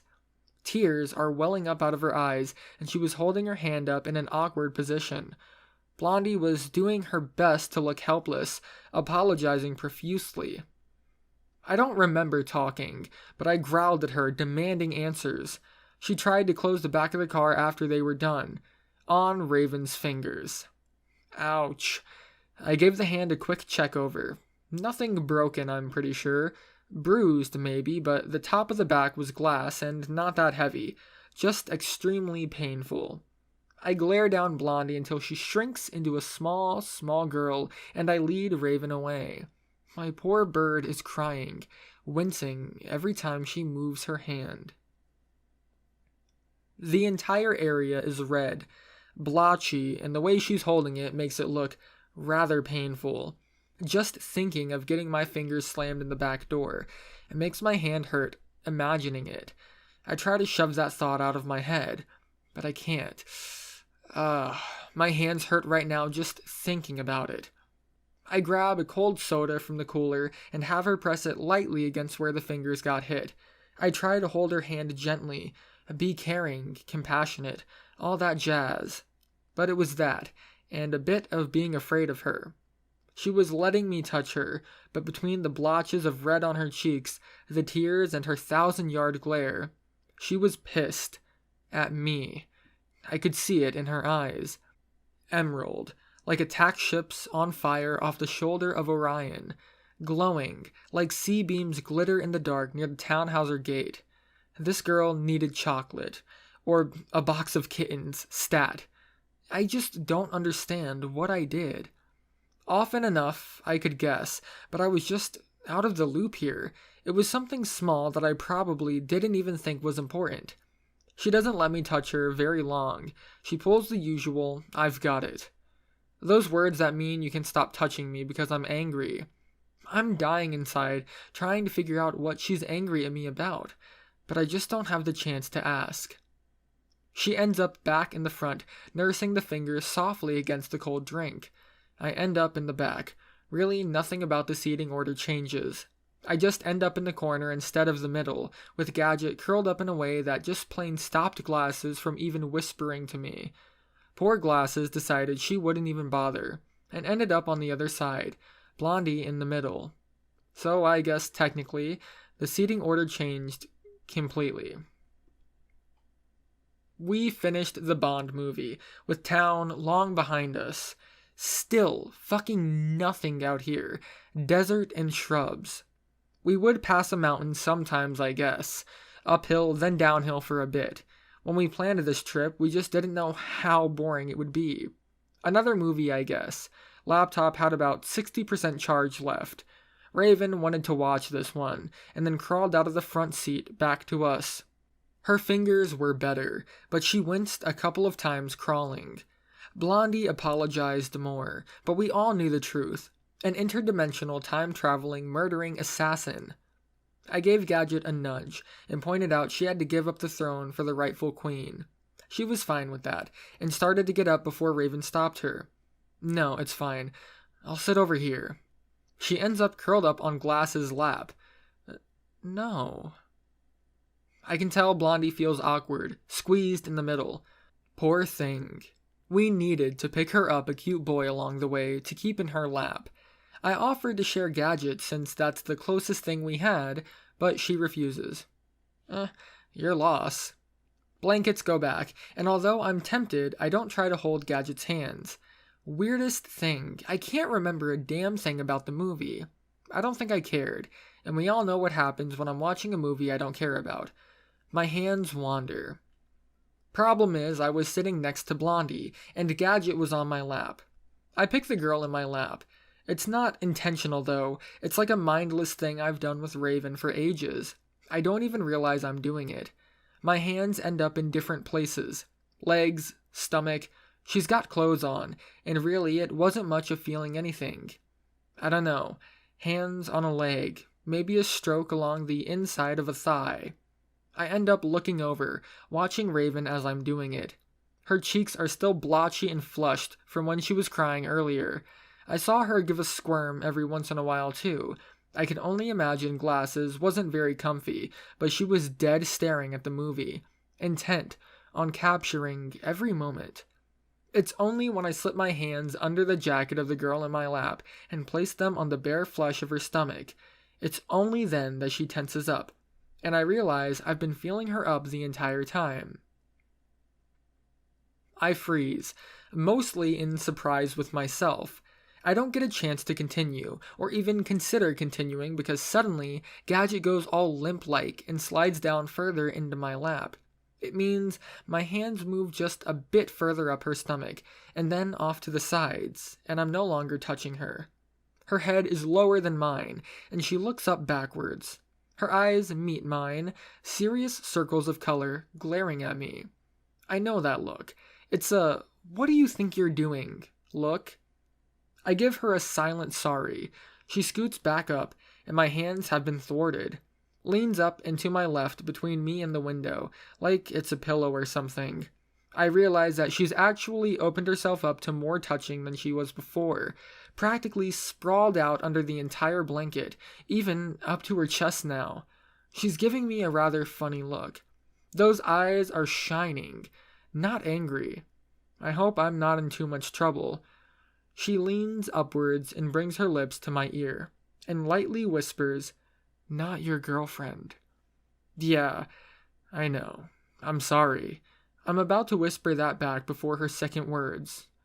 "No touching without permission." That one's soft. Wait. If I didn't know any better, I would say she was flirting with me. Well, I don't know how to handle that. If this was any other girl, I would say that was a flirt. Most girls that would even give me permission to touch them, or a sneaky beg for you to ask them nicely so they can turn you down until you beg. But this one just put on her headset and curled up into my arm and closed her eyes. I didn't risk it, and I wasn't really sure I wanted to push her anywhere like that anyways. I look over at Raven. She's concentrating on whatever the movie is. It's some chick flick, and someone's professing romantic love or something at that moment. Plot development. You can tell because all of the girls were staring at it intently and biting their upper lip. Well, Glasses and Raven were. Blondie looked kind of bored.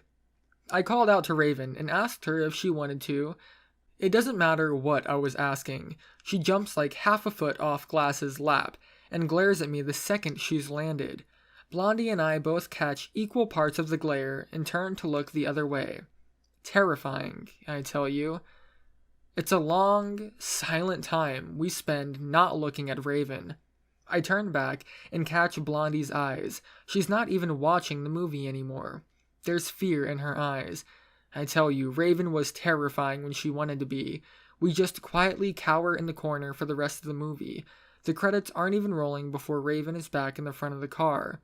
The laptop's too low on juice for another movie, so that's over, I guess. I rouse Gadget, reposition everything, put the middle seats back up, and take the middle window seat. Mostly because there's finally not desert outside. Trees. Green, glorious trees. Happened sometime during the last movie, I guess. We were passing through a national park. Trees, trees, and more trees. Glasses started to get up to try to sit next to me, but Gadget cut her off and stole the middle seat. Went back to curling up and sleeping instantly. It was nice. I could listen to her music now that the movie wasn't playing. We all ended up talking again. 20 questions was played until the answer came up as trees, and then we stopped. Trees are great, but there was really nothing that interesting. Freckles told us that this car trip was reminding us of her childhood. She lived somewhere in the middle of the country to begin with. I guess it was relatable as being flat and boring most of the time. I found that pretty funny. Freckles was pretty flat and boring after all. I didn't tell her this. Past that, we had nothing to talk about. We pass a couple of towns. It's mostly silent looking out the windows. A big, dried-up lake bed. That was kind of neat. Then another town. And then... no. More shrubs.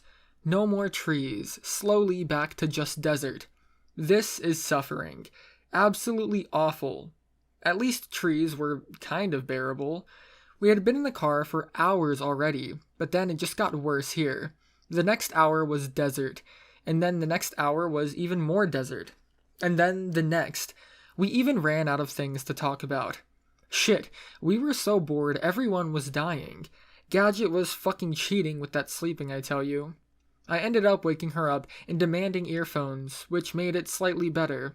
For the first hour, we exhausted all of our snacks in the car, then our drinks. Then we told our life stories, and trust me, Blondie had a real tearjerker of a childhood.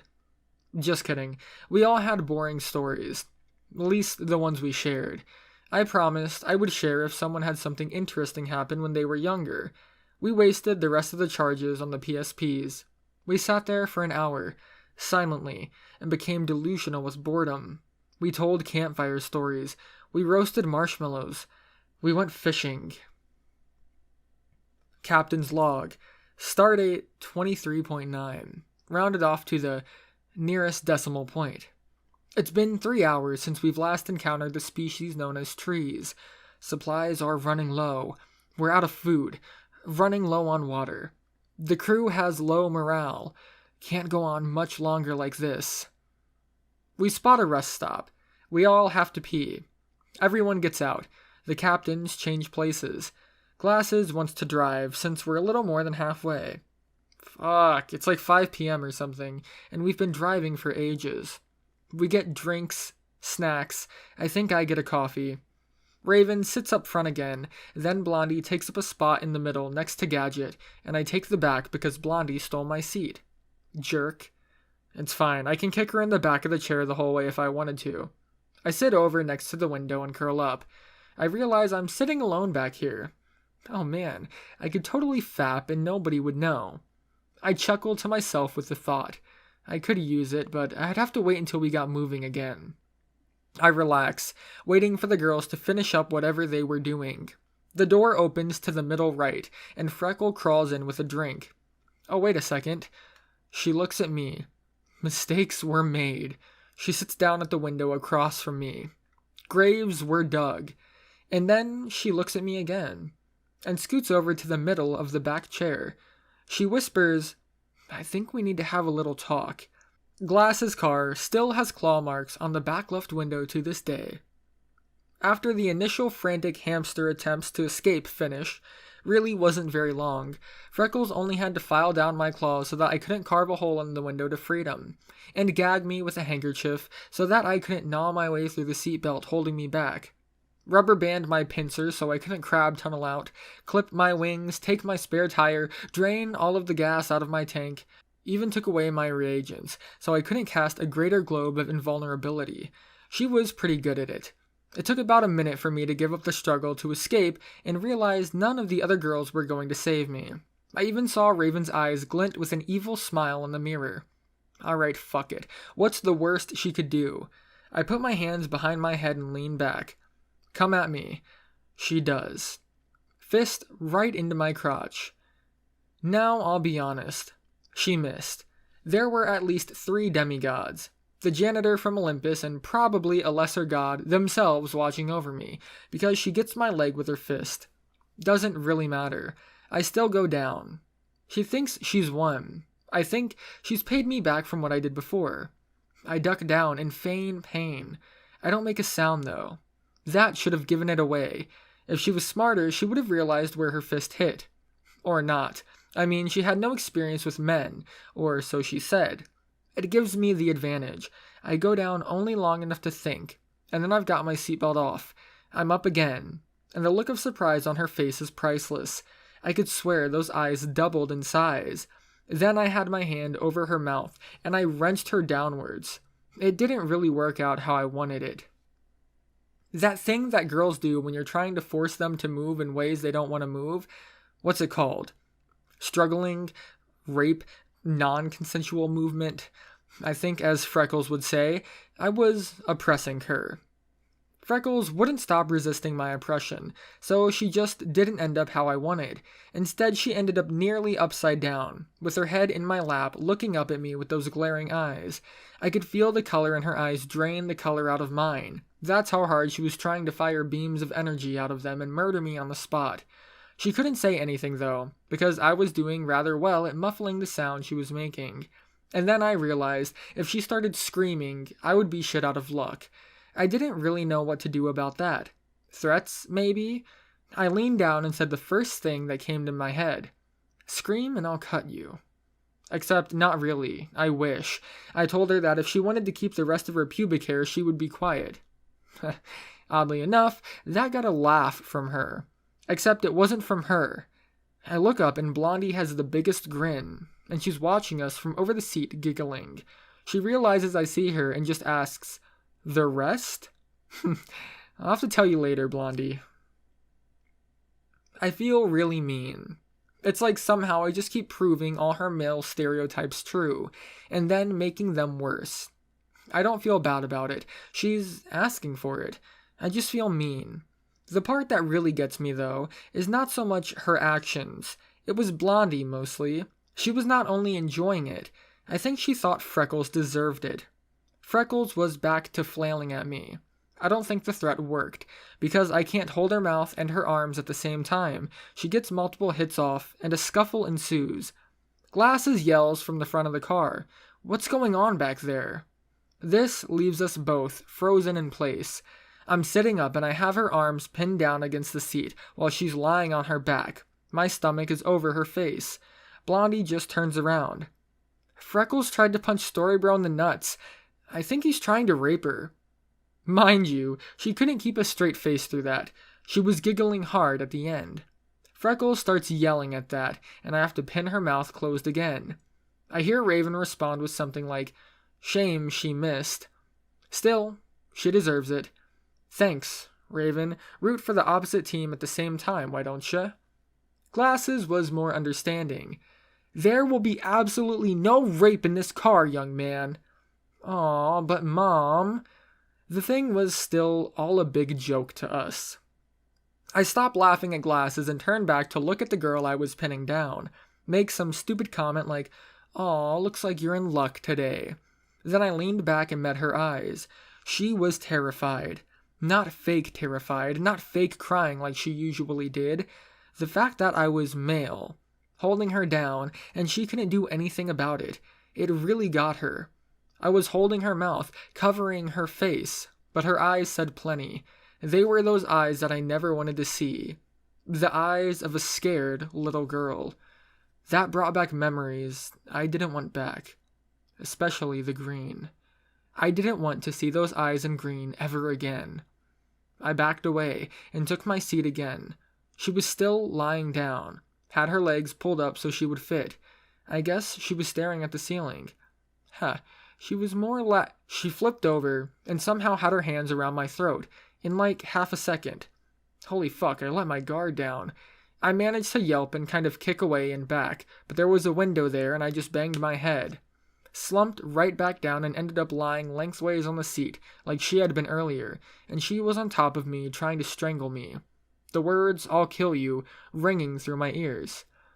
Alrighty then. I don't really know if she really could act that well with her eyes, or that was real fear of me.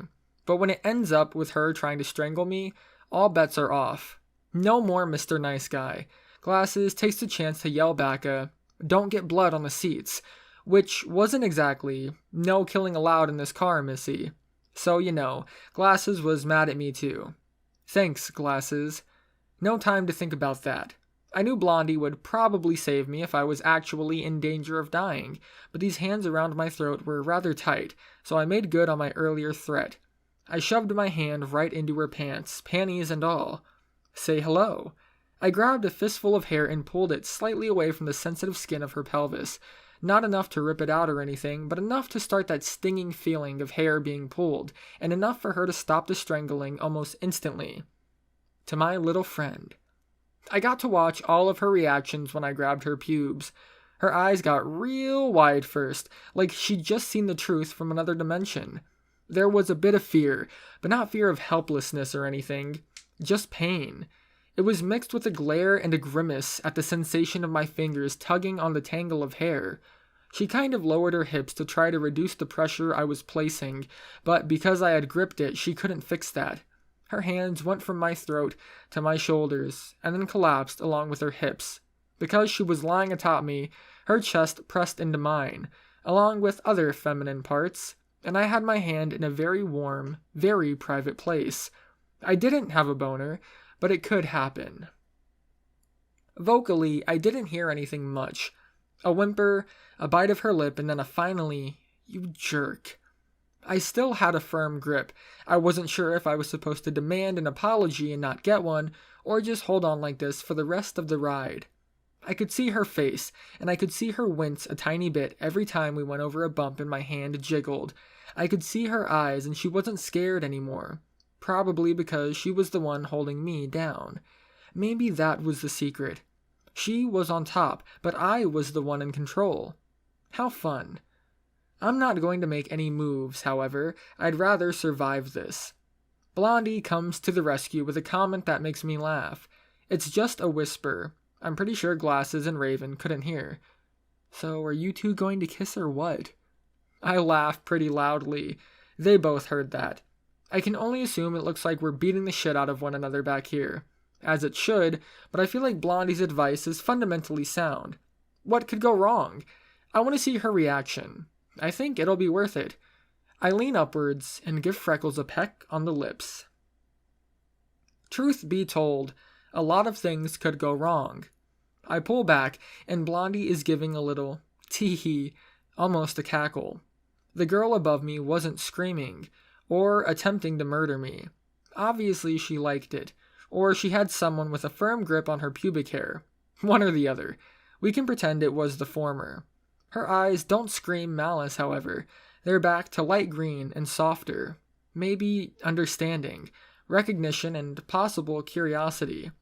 She wasn't smiling, but she wasn't frowning either. I had to test it. So I leaned upwards to give her another kiss. She pulled back, just enough to let me know she didn't want it. Not that far, though. It's like she just suddenly stopped after she pulled back an inch. I'd like to pretend that was reconsidering, too, but remember where I had a firm grip. I contact her lips again. This time it was a deeper kiss. The major difference was that it wasn't just lip to lip. She pressed back. I could have also been pulling, but at that point I was pretty sure she was willingly kissing me. It was very reserved at first, and then just opened up rather quickly. Before I knew it, her tongue was in my throat, and I had to fight off her advances with twirls and dancing of my own. I managed to fight back, though, represent for my male brethren, and get into her mouth a couple of times, but that's not very long before she was back in mine again. I'd never actually had a kiss like this before, where one side just needs to win so badly they don't give you any chance to fight back. I tried, I really did, but I think I lost all over, until I made advantage of where my hand naturally was. It was close. It couldn't hurt. I released the grip I had on her hair and dropped my fingers lower. I found her slit, and it wasn't actually wet. Sad face. It was moist at best. I set to rubbing to fix that. Her change in demeanor was instant. It was like she lost concentration all of a sudden. My troops have room to attack, and I chase her tongue back into her own mouth, which was just a trap, because the second I get my tongue far enough into her mouth to get a good taste, she bites it. Oh, I'm moaning into her mouth. Not a good hurt. She won't let up, and it's really hard to think through the pain, so I just do what comes first. I grab a patch of pubic hair and make good on my threat. I rip a good chunk out. She exhales instantly into my lungs. Hot air. A muffled yelp, but she stops biting. I can see tears well up in her eyes. Too bad, and I taste blood. Mercury, sweetest of the transition metals. Don't correct it. It's a great reference, you jerk. I return to kissing and she follows. I give a little tug on the hair I haven't pulled out, and give her tongue a little nip. It's a message. She understands. No more biting or else. So what have we got involved in this kiss? Blood, tears, Probably some sweat, saliva, an onlooker, pubic hair pulling, and fingering, all in a car with your girlfriend in the front seat. This is probably what it's like to chew 5 gum. The war continues. Great casualties on both sides, and I try my best to get her off. All my tricks, 2 fingers, thumb clip play, I really do try. And as far as I can tell, she's wet and enjoying it. I even see her starting to squirm and twitch a little. Close. I see her finally start to grin, like she's enjoying it. Or not. The kissing just stops. She gives me a funny look and pulls back, almost rips my hand off, taking it out of her pants, and then just sits upright. Not even quietly, just announces right to my face. Yeah, it's not doing it for me. Girls are just better. Wait a damn second. You were close, bitch. I saw it in your fucking eyes. Fuck. I hear Glasses in the front ask who won. Blondie gives us a whisper. Tells us, that was hot. I remember she'd been watching the entire time. I give her a wink. She could keep my secret. Could always make it up to her. They just made out. It was pretty hot. It's Blondie's lovely sing-song voice. Thanks, Blondie. Well, there's really no way out of that. Goodbye, world. There can only be none. I sit upright. My hair's a mess and I'm covered in saliva. It's obvious I was making out with Freckles. She's pretty messy too. I just wipe my face off and give my death speech, which isn't really a death speech as much of a bit of whimpering. Great last words, I guess. Freckles didn't seem like she was actually going to tell in the first place, but makes her own announcement. Well, I was going to keep it a secret, but you guys already know. And he was an awful kisser anyways. Thanks, Freckles. I guess confirming Blondie's previous statement. Glasses announces, more of a booming kind of voice. Yeah, I guess you win. Wait. What? She's looking at Raven. Explain. Nobody seems to see my priceless "why am I not dead yet" face. It's really good. I'll get you guys a picture sometime. Freckles was matching it with a really good "why is he not dead yet" face. Not as good as mine was, but close. We were both giving off confused looks, which are made even better and even more confused seconds later. It's in my purse. Glasses, both her hands still on the wheel. Raven picks it out of the middle seat divider and pulls out 3 $10 bills and pockets them. Blondie hands her the same amount. Wait, it's Glasses. She directs a question towards Freckles. Did he get you off? Freckles just laughs and says no, not even close. Fuck you. I almost had you there, I kind of mumble and say loud enough for everyone to hear. Raven exclaims damn, and hands $10 back to Glasses. This is some bullshit. Freckles realizes at about the same time that I do. We were the subject of a bet. Fucking harlots and traitors in the front seats, except for Gadget, who seems to be snoozing or listening to music or probably both and not paying attention. Alright, fuck it. I'll bite. You guys aren't gonna kill me? This gets a laugh from both Glasses and Raven, almost mirrored, scarily. Blondie's the one who talks, though. No, why do you think we were egging you two on? What? No, you guys weren't. Wait a second. Yeah, they were. Glasses pipes in. Yeah, Blondie bet if you two were together, one of you would seriously try to kill the other and we would have to intervene. I bet you would just stop her from doing anything and... Raven... Glasses stops talking. Raven perks up. I bet you would make out with her and get her off once or twice. She blushes when she says that. Only twice? I'm insulted. But not really. I'm more insulted that I've been manipulated somehow. Maybe. But it felt like I was the only one who did anything bad. Even though technically the girls chose the seating without me thinking about it, and then yelled encouragement back when we were fighting, and Blondie was the one who... Wait a second. Blondie lost her bet on purpose by telling us to kiss.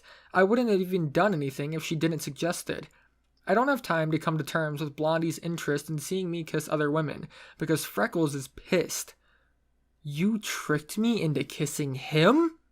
I hate all of you. Let me out! She's banging on the door of the car. We're on a highway, and I half expect her to actually open it. Even if it's amazingly dumb, she would do it just to be dramatic.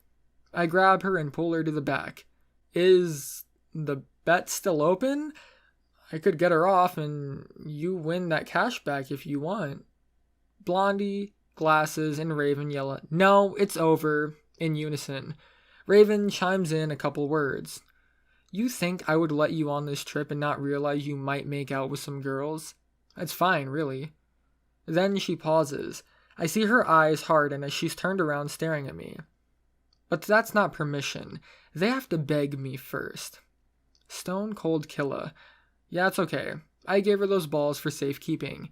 I have Freckles somewhat pinned, and she's mumbling angry things about how the other girls egged her on outside. Conspiracies, the patriarchy, all of that. I'm rather annoyed at everything. I feel awful for cheating, like I deserve to be punished or something. But then the girls seem to think they did it. I don't know what to think about that. I'm pretty sure Raven's going to be furious at me later and I just haven't realized it yet. AKA, pretend that won't happen. Maybe that I shouldn't poke the hive and just let them imagine they were good at manipulation. And then Freckles. She pulled away right before I got her off. I know she did. I try to ask her this in a whisper. I know I almost had her, I swear. My ego is at stake. What I was expecting her to say? I don't know, because she gives the only answer Freckles in my universe would ever give. I've had stuffed animals that were better. Ugh, my ego. It's gone. Crushed. Alright, might as well go for the last question on my mind. Zealotry aside, I need to know. Raven, does that mean you weren't mad at me? My life. You just won me $50. Yeah, I knew she was just pretend. But yeah, you're still in deep shit for earlier. What? Come on, what did I do earlier? That's a squeak. I'm pretty sure my voice cracks. God damn it, Glasses. Telling Raven I'm doing shit I never did, I swear to God. You and Blondie, we're gonna talk later. That's Glasses. She's dead fucking serious. What? Blondie? I'm hollering at her. What did you tell them? She's got her hands up in the air like I've got a gun. I didn't tell them anything. It comes out as a really high-pitched one word. God damn it, Blondie.